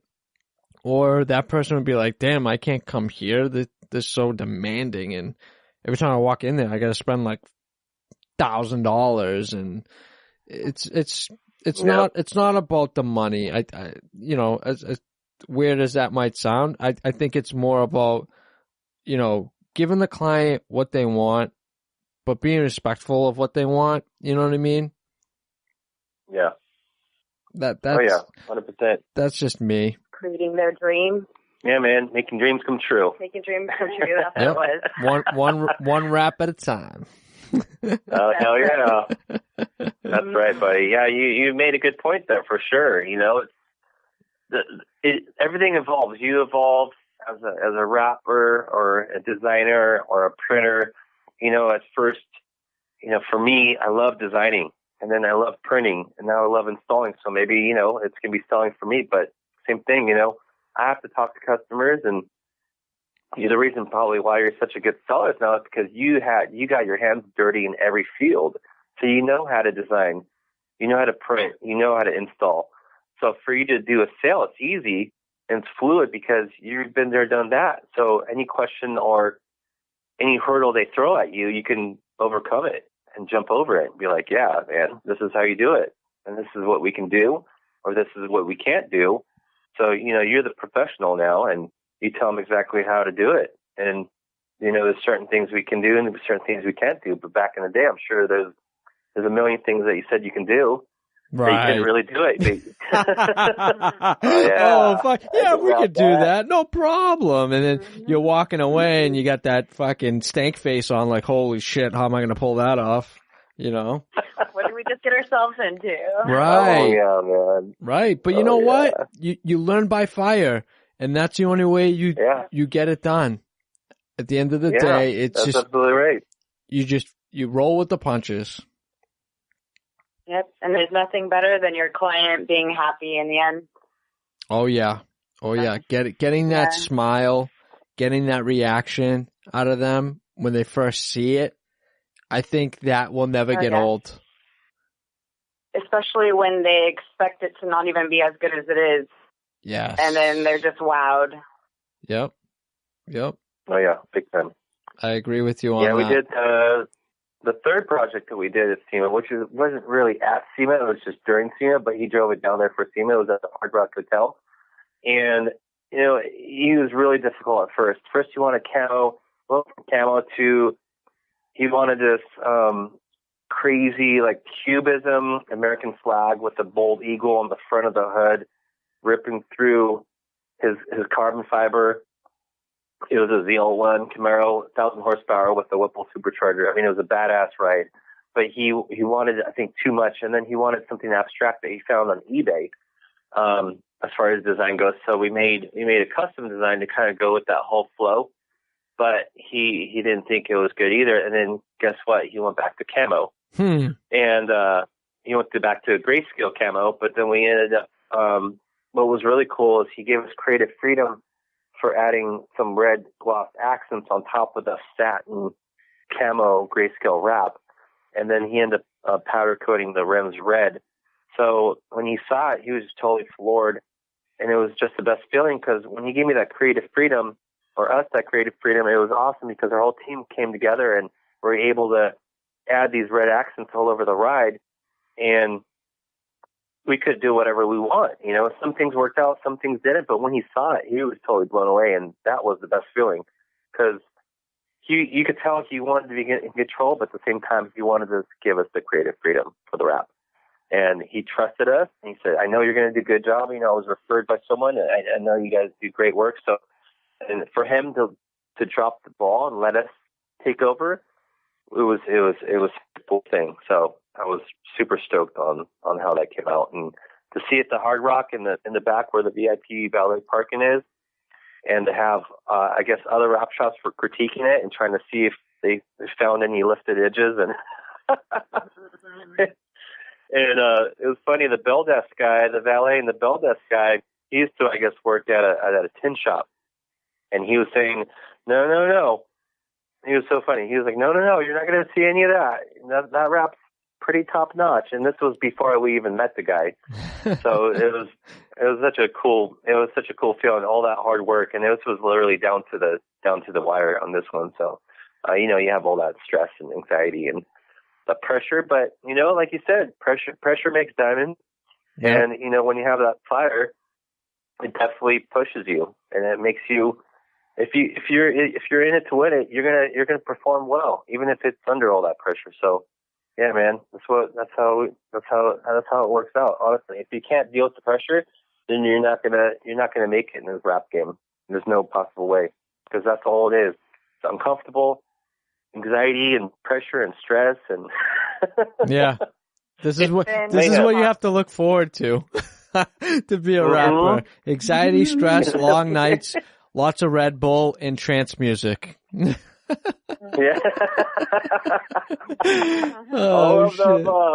Yeah, right? It's crazy. That's our motto. That's so funny. Man, we should be sponsored by Red Bull and Monster. Holy shit. Yeah, somebody's got to find something in there somewhere. Right? Come on, Red Bull. Anybody's listening? We'll take Monsters too. We won't, you know, I'm okay. I'm okay with that. I'm here to please. You're not greedy. No, I'm biased. The fuck? Whoever approaches me first, you know what I mean? First come, first serve. That's how I look at it, you know? Oh man. Yeah, I mean, I totally agree with you on the aspect of when you have like total freedom to be creative. I think that is when your shop shines, because there's kind of no boundaries or limitations that you have to abide by, and you're not limited to what, you know, your capabilities are. And I think, you know, it is good, but then again, sometimes it could be bad too, because then you get a client that's like really doesn't know what the fuck they want, and then it's just rendering after rendering after rendering. It's like, holy shit, dude, you gotta pick one at this point. You know, when you get 3-4 deep, it's like, dude, neither one of these are working. You're killing me, dude. Like, you gotta give me some type of direction, or, I gotta cut my ties, cause I'm gonna be spinning my wheels here, you know. And I think a lot of us, you know, at times want to please, but we also have to learn how to say no sometimes to some stuff, because, you know, you can spin your wheels and spend money that, you know, didn't have to be spent, and you could put all your time and effort into something else that you know is going to give you a return. And you know, you know, either way, you get difficult clients, you get easy clients, it all works out at the end. But I think I had a pretty hard time of saying no at some points with projects, knowing that I knew I was getting myself into a difficult project, because I knew how the client worked. It was just going to be tooth and nail until that thing was done. And you know, I wish I would have said no to a lot of jobs, just for peace of mind of that, you know. Yeah, we have a handful of those as well, for sure. Yeah, because it doesn't always end well, you know. Yeah, client's unhappy, you're eating it, someone's eating it, you know, and if you want to charge a client, he never comes back, and then he tells X amount of people don't go here because they overcharge and they're going to basically screw you in the long run. It never turns out good. So, yeah, you got to definitely learn to say no. That was the hardest. I think, honestly, that's one of the hardest things in this business I had to deal with is saying no to a job because I never want to say no. April knows. I hardly ever say no to a job, but you come to the point where you have to get paid for your time, and sometimes these people don't want to pay you for it, and you just have to say sorry, but we can't do it. And you got to educate them and tell them why you're charging this much. And if they go to another shop, and if their other shops underbidding it, there's a good reason for it. They might not be educated, and they might not know how long it's going to take. And you can get it wrapped to them, but please bring it back to me because I want to see how it comes out, and I want to make sure that it lasts, 3 to 5 years or however long you want that wrap to last, because it's not going to be a good thing. So yeah, no is definitely a hard thing to learn. But the thing is, you won't learn how to say no until you do it, or you have experience in that area of expertise. Yeah, that's the thing. Yeah. So you kind of have to go through those bad jobs.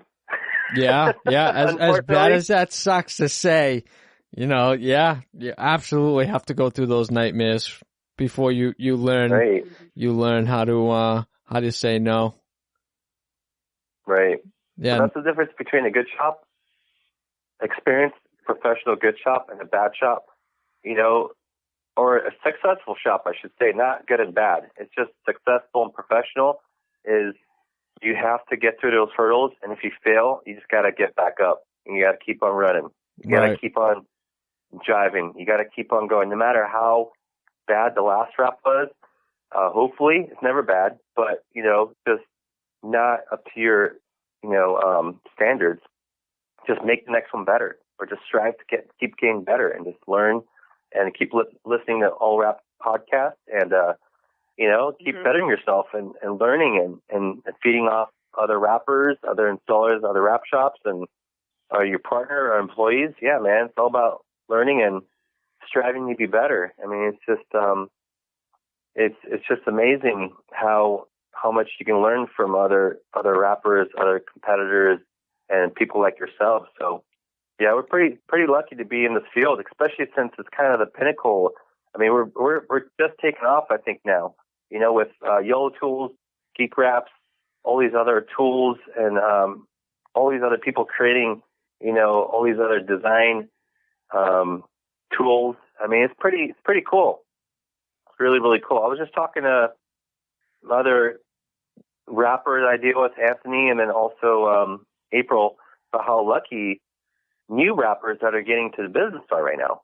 Oh my God, yeah. Because they have all these crazy tools now, and before it was a squeegee in alpha. You had to put felt on squeegees, with double sided mounting tape, and now it's like boom, you pull it out of the plastic bag, you're ready to go. Right. Yeah, there were no tuck tools back then. There was no. It was either you had two squeegees or you had one squeegee. That was your tuck tool. You know what I mean? And a hard one and a soft one. Exactly. And those were the only options back then. And man, the vinyl. Yes, the vinyls. My God, vinyl changed so much. Big time. So much with different. These new guys are really, really lucky, and there's so much you can learn now. I mean, there's so much you can grab from online. I hate to say it, YouTube. Sometimes you'll learn a little bit off of that. You can't learn everything, but you have that as a tool, and then you have so many different things. So it's pretty cool. They're really lucky now. But we're lucky too because we learned the hard way, and now we have all these easy things to make it even better and make us better installers. Dude. Yeah, I agree. Yeah, but like you said back then, you only had the 3M training class and like a feller's class, and now they have that mobile. 3M's got that mobile vehicle coming around the towns and doing demos and doing classes out of there. I mean, you can't get certified out of there, but you can learn some shit. You know what I mean? Like right. That's amazing.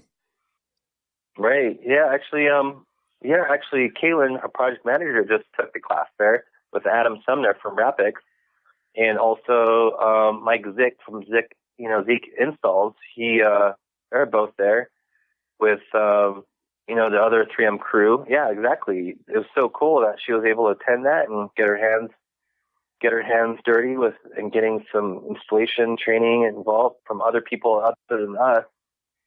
So that was really cool. Definitely. Yeah, it's amazing we have nowadays. It's really neat.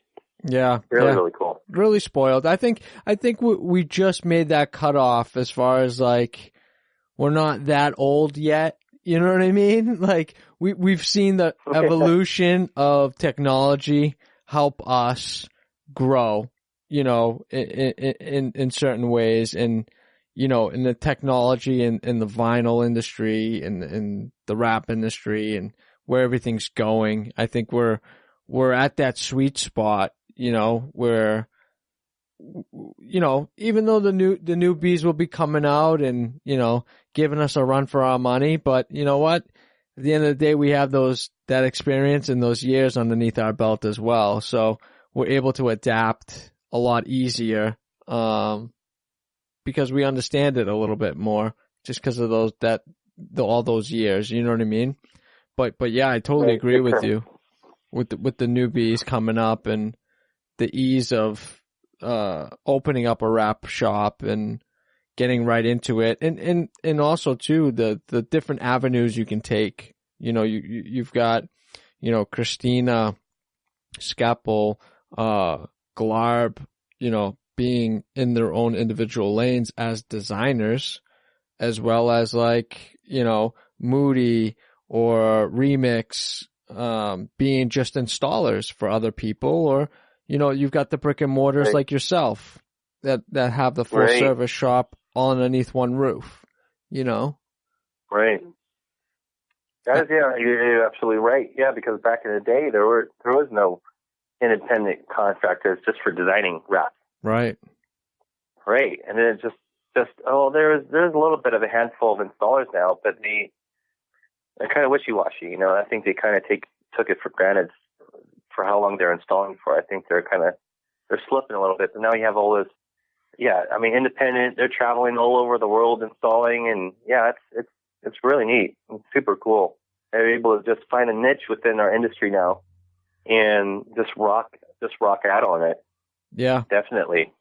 Yeah, if you got the time to travel, I would. Man, if I had the time to travel, and I didn't have a family at home, kids and everything, I would love to be traveling around the world and installing for different people and fleets, and being at a young age, you get to see the world. And I think when I spoke to Marty, he was talking about his younger days where he would travel, and I think he said he traveled 40-something states and even traveled maybe overseas. I can't remember. It was a lot of episodes back, but he got to see a lot of the world a little bit, at least, he got to go to Hawaii, I think he said, like to work, and then turned it into a vacation. Like, who the fuck can do that? Right? It's amazing. Like, you had the client pay for your ticket. All you had to do was one install, which would take you, a day, maybe 2 days, and you booked the trip for 7, and you're relaxing for the rest of the week. Like, I'm sign me up. You know what I mean? Oh, hell yeah. Let me get on that. Yeah, so that's the thing. That's what's awesome about this business. You never know where it's going to take you. We had this guy we did a boat wrap design for. We printed it out. The wrap installers, hate to say it, but they're subcontracted through a 3M Preferred graphic installation company. Something happened where maybe they subbed it out to another guy, but don't want to throw anyone under the bus. But what happened was they didn't install the wrap correctly, even after sending them photos of the previous wrap we did for another boat that was very similar size and shape. And when we sent them design proofs, mock-ups, and everything, they still misaligned the wrap. So we're going to reprint certain sections to make it look decent. And I ended up talking to the customer and giving him a pretty nice discount for rewrapping it. And he joked around. He said, maybe we should have you guys come out and wrap it. And this is out in Philly area. And I was like, oh, that's funny. Well, let me quote it out for you. Yeah. Maybe it won't be so funny. Travel. Yeah, time and travel. He's like, okay, well, we have a place for you to stay. We'll get you in a bed and breakfast, kind of Airbnb style, and we'll host you guys. So don't put that into the bid. They give him a killer price for flying over or time being there and all that jive. And he's like, yeah, let's fly you out there. And I was talking to this guy for a couple months. I'm thinking he's at least like 30 years old. And we meet up with them. He's like, hey, how you doing? I was like, wait a minute. How old are you? And he was like 19, 20 years old. What? 20, I think 20. Yeah, 20 years old. This 20-year-old kid. Unbelievable. Dylan. And absolutely amazing. It definitely gave me hope with all these millennials, honestly. Yeah. He was thank you, Dylan, for giving hope. Yeah, thank you, Dylan. He gave us hope. He gave everyone hope that was born early 2000s. No, not everyone. But you know what? If I saw a 20-year-old kid down here, sorry to say that, but the way that how mature and professional he was with the whole situation, the whole project from start to finish, it was he got an A+. He hired us. He got us out there. He housed us. He made sure we had alcohol, we had heat guns, we had extension cords, we had tables to work on. I mean, it was unbelievable. We felt like we had our own concierge service. Yeah, honestly, that's super awesome. Cool. Yeah, it was really neat. So that's what I'm saying. You never know where this business is going to take you next. That's the cool thing. Well, and we made that a vacation. We even went to a dinner. Amish dinner. Yeah, we went to an Amish dinner out there. He's like, we're going to go to Amish dinner. Is that cool? I was like, yeah, sure. What does that consist of? He's like, it's very starchy, meat and potatoes. I'm like, dude, sign me in. Yeah, right? Sign me up. That's you only want to get fed that when you're done with the wrap. You can't. That's exactly what we ended up doing. It was done with the wrap. I said, okay, cool. Let's go out and eat and play, and he showed us around. Yeah, it was great. It was a whole new life experience for us. So that's I think that's pretty cool. I don't think a lot of businesses can say that they could travel and then have fun at the same time and experience and see new places. I know there's a lot of businesses that do that, but for us being artists in our own right and be able to travel and get paid and do this, I think that's pretty damn cool. Yeah, when you break it down, not to dumb it down, but when you break it down, we put stickers on cars and people pay us to put them on. Exactly. It's a fucking mind-blowing, ain't it? It's like, holy shit, really? You're going to fly me out to put a sticker on? All right. Right. Thank God I fell into this career. This sounds nice, you know?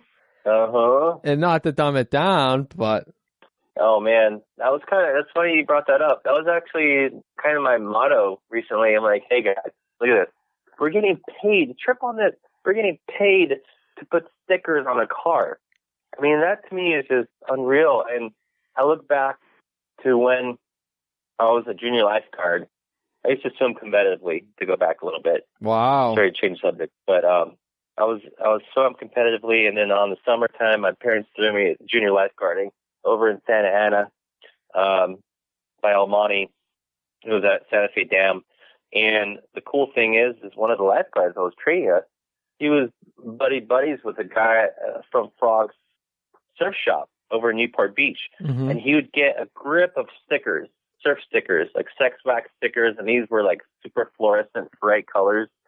And every time we did something good, instead of getting a treat, they would throw some stickers. So I don't know. I think that's honestly when I fell in love with stickers, is that you'd get these really cool, vibrant, graphic stickers. And I think that's when I finally fell in love with the whole surf culture and went from stickers, to graffiti art for me, and then from graffiti art to graphic design to working at a print shop and then wrap. So I think that's where it kind of started from, with stickers. And now we're applying stickers on cars and getting paid for it. So to me, that's like, holy shit, how did this happen? It's like a dream come true. Yeah, came back full circle. Oh, big time. That's awesome. Yeah, it's a trip. And we're installing these, we did a bunch of sponsor graphic logos for that Hedman Hustler Maverick wrap we were talking about earlier at SEMA. And we're applying all the logos on the front fender. And I look over to April, I'm like, we're getting paid for this right now. Just, can you believe this? I mean, anyone can do it, but they're trusting us to put little logo stickers on their car because they want to make sure there's no bubbles. You know, Right. They want to make sure it's straight. They want to make sure it's even, and they're trusting us and they're paying us for it. So it's pretty cool, man. I agree with you. We're putting stickers on there. Oh, man. Yeah, when you put it into simple terms, it's kind of funny and mind blowing that we get to do this day in and day out and be able to provide for ourselves as well as our employees and their families to do this service. And it's a pretty cool, it's a pretty cool avenue and craft to know, I think. Just like anyone else that like builds houses or is a carpenter or a plumber, I'm sure they're passionate about it. May have not been their first choice, but, they probably have to sit back and be like, you know what? I install toilets all day long. There's other people out there that probably have it worse than me, but this is what I do, and, it's okay. It's a decent living. You know what I mean? Oh, yeah. It's amazing. To me, it's the best job, honestly. Not even being biased. I think, because I always but I compare our field to other jobs. And it's like, damn, we have it pretty good. We have it pretty damn good. And it's funny because we're doing a wrap install for John Mayhem from Sticky Finger Design. And he looks at me, he's like, you know what I tell customers when they give me a tough time or they give me shit? I tell them it's a fucking sticker. Yeah. We're putting a sticker on your car. It's not a paint job. It's not a paint job, and it's not permanent. Like, don't worry. It's just a sticker. It's all good. We'll figure it out. We'll get it taken care of. Yeah, no. And I was like, after he said that, I mean, it just put it in perspective. Like, wow, you're right. This is not a big deal. Let's stop stressing, and we can get this fixed, and let's just move on with our lives. Yeah. So from that point on, which was a while ago, so we're working with each other a lot. We still have a really good relationship, but we're just kind of doing our own thing now. But yeah, he put it in a good way of thinking. It was, hey, just relax. It's all good. It's just a sticker. We'll figure it out. Yeah, it's only adhesive.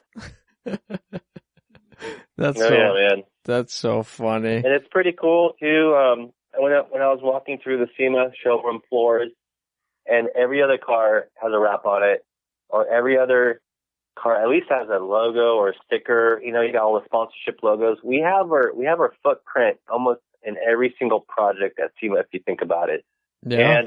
And if you look, and if you go into the main hall where all the wraps are and all the tinning and all the paint stuff is, if you look at it, we got this one little corner that has the wrap industry in it.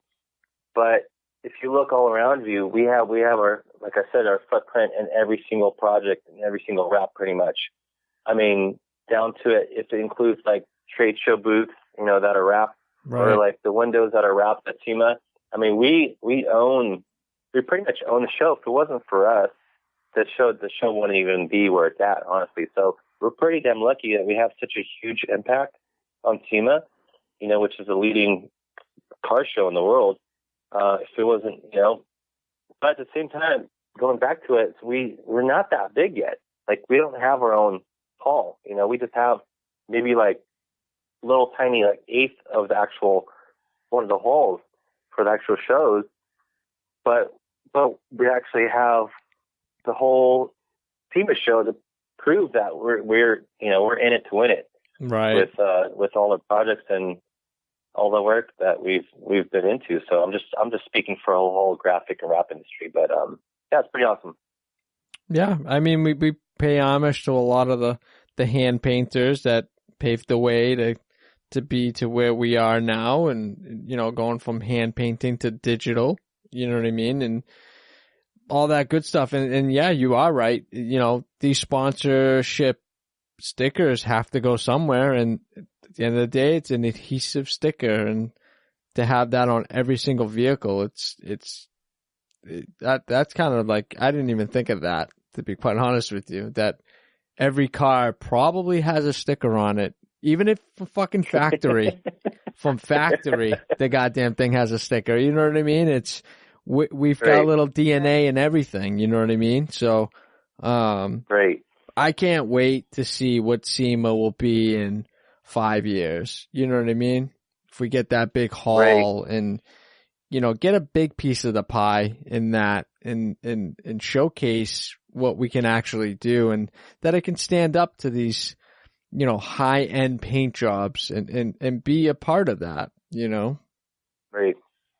I think you did. Exactly. I think you did an amazing job, by the way. And I'm referring back to like a project you had on Instagram. It was a '53 Chevy in that black rose, dude. Like, if you didn't tell me it was a wrap, I probably would have never known. That car has just got beautiful lines. The thing's just a boat, which must have been an unbelievable like project to hide your seams in different places, and just unbelievable. Take me through a little bit of like the process of how you install that. Even though it's only a color change, that must have taken you quite a bit to figure out where you're gonna put seams and whatnot. Right. Yeah, man. Actually, that's one of my favorites for sure. I mean, that color was just perfect for that car. He came to us. It was just a black primer. The primer's on there for a while, and he got a killer. He did a really killer job on the actual primer. So it was solid. It was pretty much paint job at that point. But we had a little bit of practice on the Kaiser Vagabond, which is a very similar shape. Mm-hmm. So we had a little bit of practice on that. So when we hit the actual 52 Chevy, it was kind of like we were rehearsing the whole thing. But since it's a color change, like you said, we got to hide the seams. So we had to use body lines for seams. We had to use, you kind of have to trick people's eyes with the whole thing.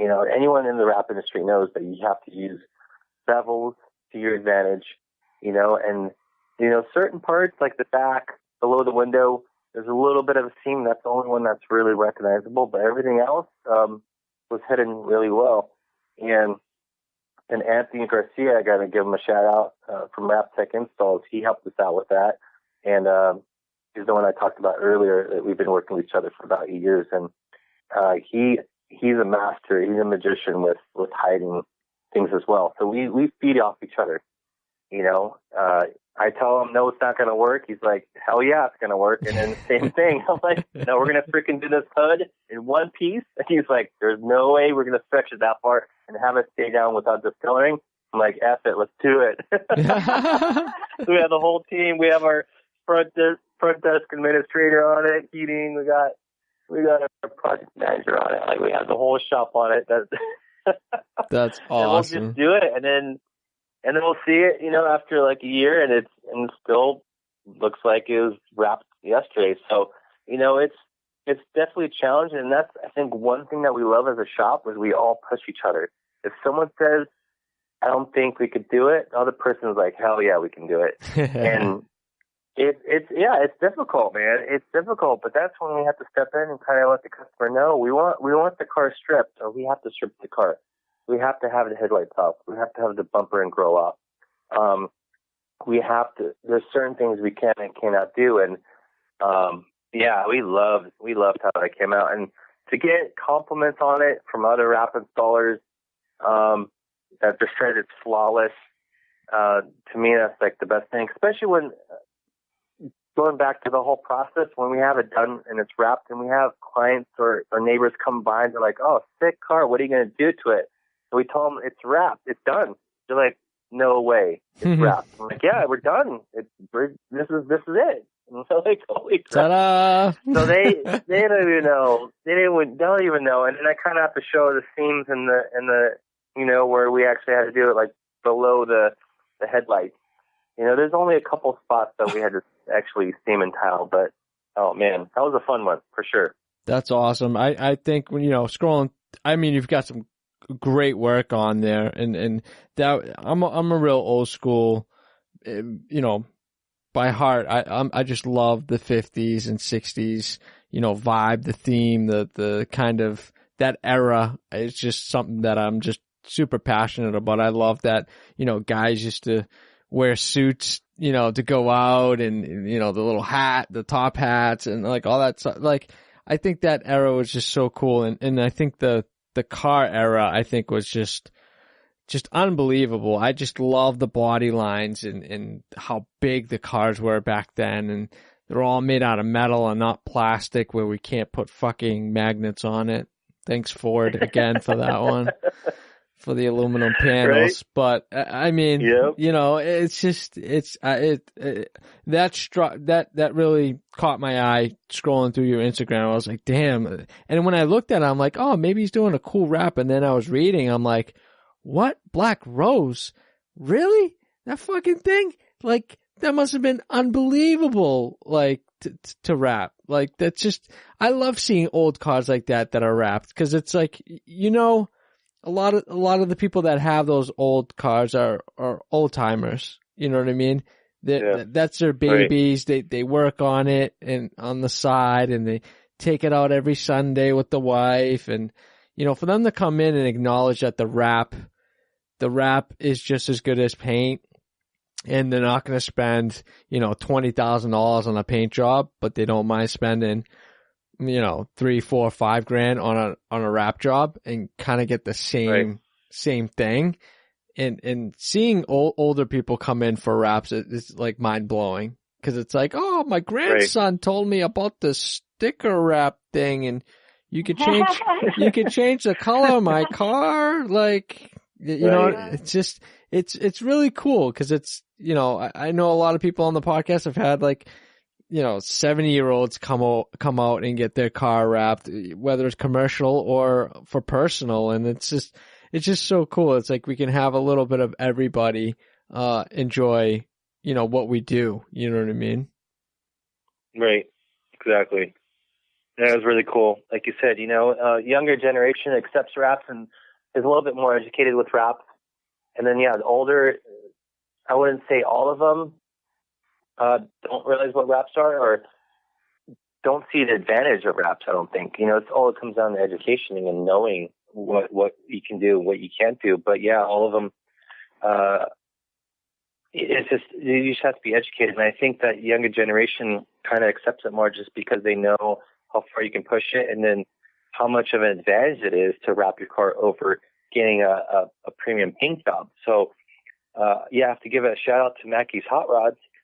Brian is the one that hooks us up with all these classic car wraps, because I'm sure the customer comes up and they want a paint job, or they want a graphic pinstriping done on the car, and he's like, sure, it's going to be, I don't know how much he charges, but I'm sure it's upwards of $15,000 to $20,000. Yeah. And they're like, no, well, my budget is $5,000. They're like, well, maybe we should wrap it, and then he'll subcontract us and be like, yeah, I work with this other shop, hopefully he says good stuff about us. And he says, hey, we can knock it out of the park. And he's the one who kind of took us under his wing, and we did this Impala. We did another Impala, which we submitted to Wraps, 3M Wraps competition. And we got up there with Jamie Mullican and Casey Folk and all those top dogs. And we're able to kind of showcase and kind of get on the map a little bit. So I got to thank Brian Mackey from the Hot Rod Shop. So he's a younger dude, around the same age as me. And like you said, most hot rod shops won't even think about wrapping a car. Right. Like, they're like totally against it. Like, no, you can't wrap a car. And he's like, no, you can. I mean, there's advantages to wrapping as there's advantages to a paint job. And the thing is, we still need a good paint job wrap a car. And, there's pros and cons, and you just use it to your advantage. So yeah, like you said, there's good things and bad things, but mainly wrapping's all good. All good. There's nothing wrong with it. Oh yeah, man. Hell yeah. For sure. That's awesome. Well, guys, April, Mike, absolute pleasure having you guys on. I want to end on this note. I want to ask you guys, who's your biggest influence? It can be, not rap related, but I always like to end with this question is basically who's a big influence in your lives. It could be business, it could be rap related, not rap related. Just who do you guys look up to? Oh man, go ahead, ladies first. You go first. Because either one of you guys want to see if you're gonna pick each other, right? Right. No, there's no way she's gonna pick me. It's okay. Well, actually, he is on the top, but I would say my grandparents, because they got me to where I am now. My upbringing was a little rough at the beginning, and my grandparents, they raised me, and they're amazing people. And they taught me a lot through life, and never to give up and keep going. Get what you want. That's awesome. Oh yeah, man. Yeah, my wife for sure, 100% partner in crime, rap partner with a capital W. It's like, oh man, there's so many good influences in my life. My parents for sure. They came here from Poland with a couple $100 in their pocket. And they said, you can do anything if you put your mind to it. So definitely, my parents, got to give them props. They're one of the most hardworking people I know, 100%. They made their American dream come true, especially for us, their kids, and then also for my wife. But, there's so many good influences across the board. Anyone from, Kevin Kemp, Pigeonola, just always pushing boundaries, never following the rules. Always doing whatever the fuck he wants. What fun is that? Like Kevin from Rapfolio, you got Tim Evans from Rapper Mapper, you got you from All Rap Podcast, like all these people that are influencing all of us. We got Jamie Mulligan with those crazy bus raps. Yeah. You got Casey Falk, which those crazy Corvette, shadowy raps, always pushing the boundaries. Forgive me if I forget someone, but honestly, I have so many people that influence me. Christina McKay, Curvaceous, amazing designs. There's so many different people in this industry that influence me. It's quite amazing. And I try to keep doing research and development on these new rappers. And there's so many other rap installers and other designers that are pushing the envelopes I haven't even met yet or even have seen yet. But honestly, it's the people that influence me the most definitely are the people in front of me. My wife, my kids, parents, family, and then the people I work with. Because they're there with me in my second home, my rap home, and Second family, yeah. We call each other FCG family for a reason, because we are. We see each other more than some of our other family. Yeah. So, we're definitely family, and we have to trust each other. So there's a lot of influences, but I would say the ones that I see almost every day are my main influence for sure. Definitely, because we thrive and we work off each other's energy, and if it's not good energy, we have to bring each other back up, and we've got to keep on working, keep on driving. So growing strong. Hell yeah. Keep going strong, keep moving forward, and keep trying to push the boundaries ourselves. So, I got to thank you for allowing us to be on the show. I was totally blown away. We even had the opportunity to do this. And it's funny because a couple weeks before you even invited us, April kind of made a joke. She's like, kind of funny if we're on the show kind of thing. And I was like, yeah, it'd be kind of cool, but there's no way he would call us to do a show. There's no way. We're not at that level yet, and it's And it's such a cool opportunity. So thank you so much for letting us kind of spill the beans and letting us talk. That's awesome. Yes, thank you. No, thank you guys. I mean, this has been an absolute pleasure. And the biggest thing is I don't want anybody to think they're not, everybody's got a story at the end of the day, and everybody's can add value to what we do every day. And whether I iterate this a lot, and whether you've been in the industry for a year or been in the industry for 20 years, this is kind of just an open conversation for anybody. And only 65 episodes in, and I want to get everybody in the industry on here, however many thousands it may be. That's how many interviews. My goal would be to interview everybody. That would be my ultimate goal. Hey, you're right. You're absolutely right. Everyone can make an impact and for someone else. You're absolutely right.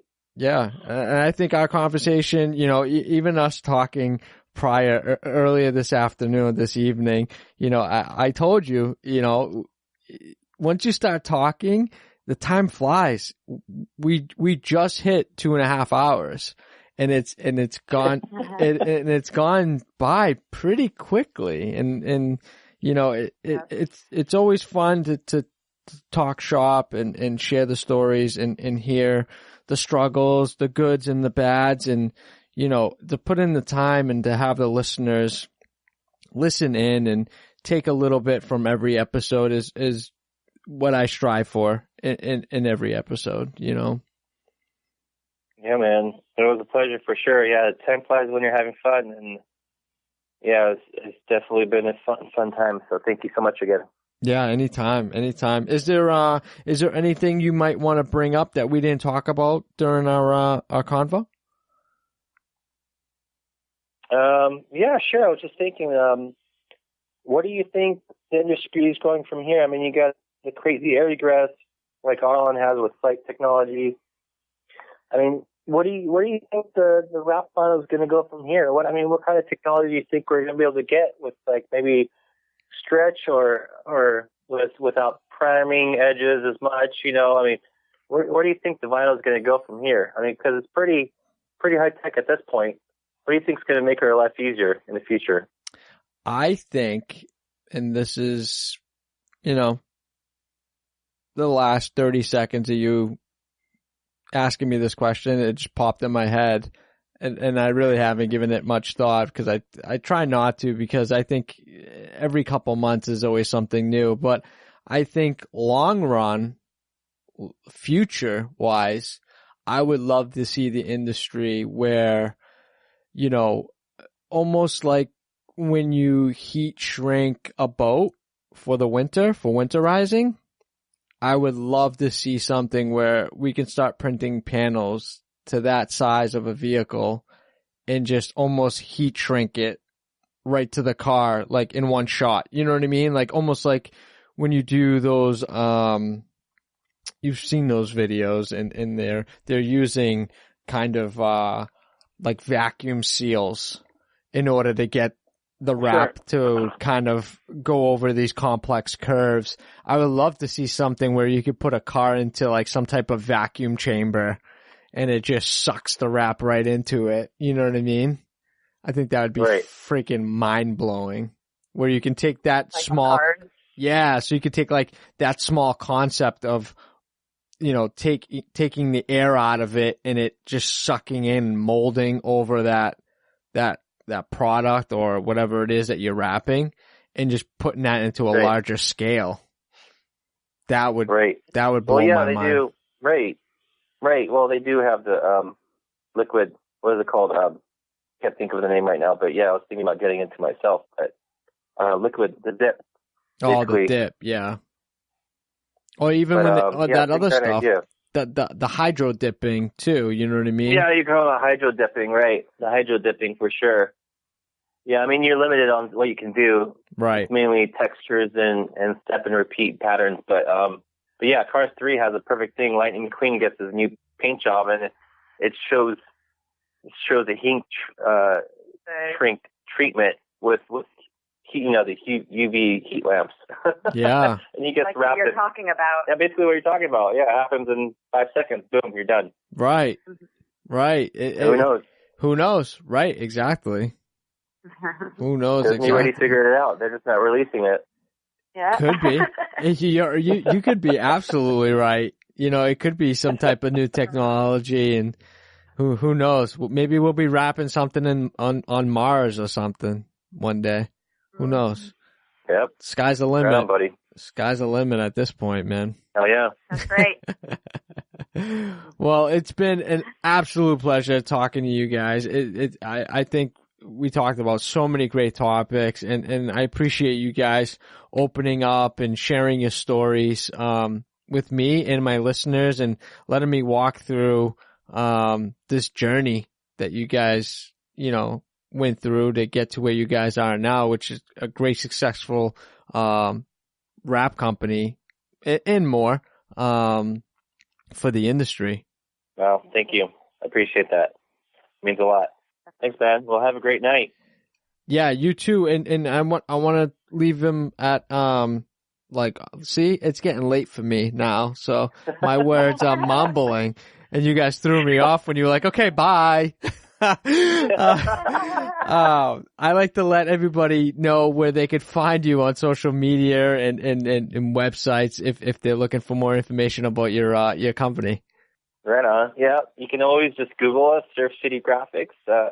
We're all over on Google, but if you want to check us out on Instagram and Facebook, it's just at SurfCity Graphics, and then our website's at surfcity-graphics.com. So the easiest way is just to search SurfCity Graphics, and we'll come up on a couple pages. So, check out our Instagram. Normally have our latest and greatest photos on there.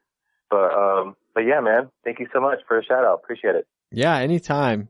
Mike and April from SurfCity Graphics. Guys, thank you so much for coming on the show and taking time out of your day to talk with me for a little bit. And I wish you and your team well for 2018. All right, you bet. Same with you. What's up, everybody? Hope you enjoyed this episode of the All Wrapped Up podcast. Hit that rank button and review. And to stay up to date with future podcasts, hit that subscribe button. Till next time, folks, that's a wrap.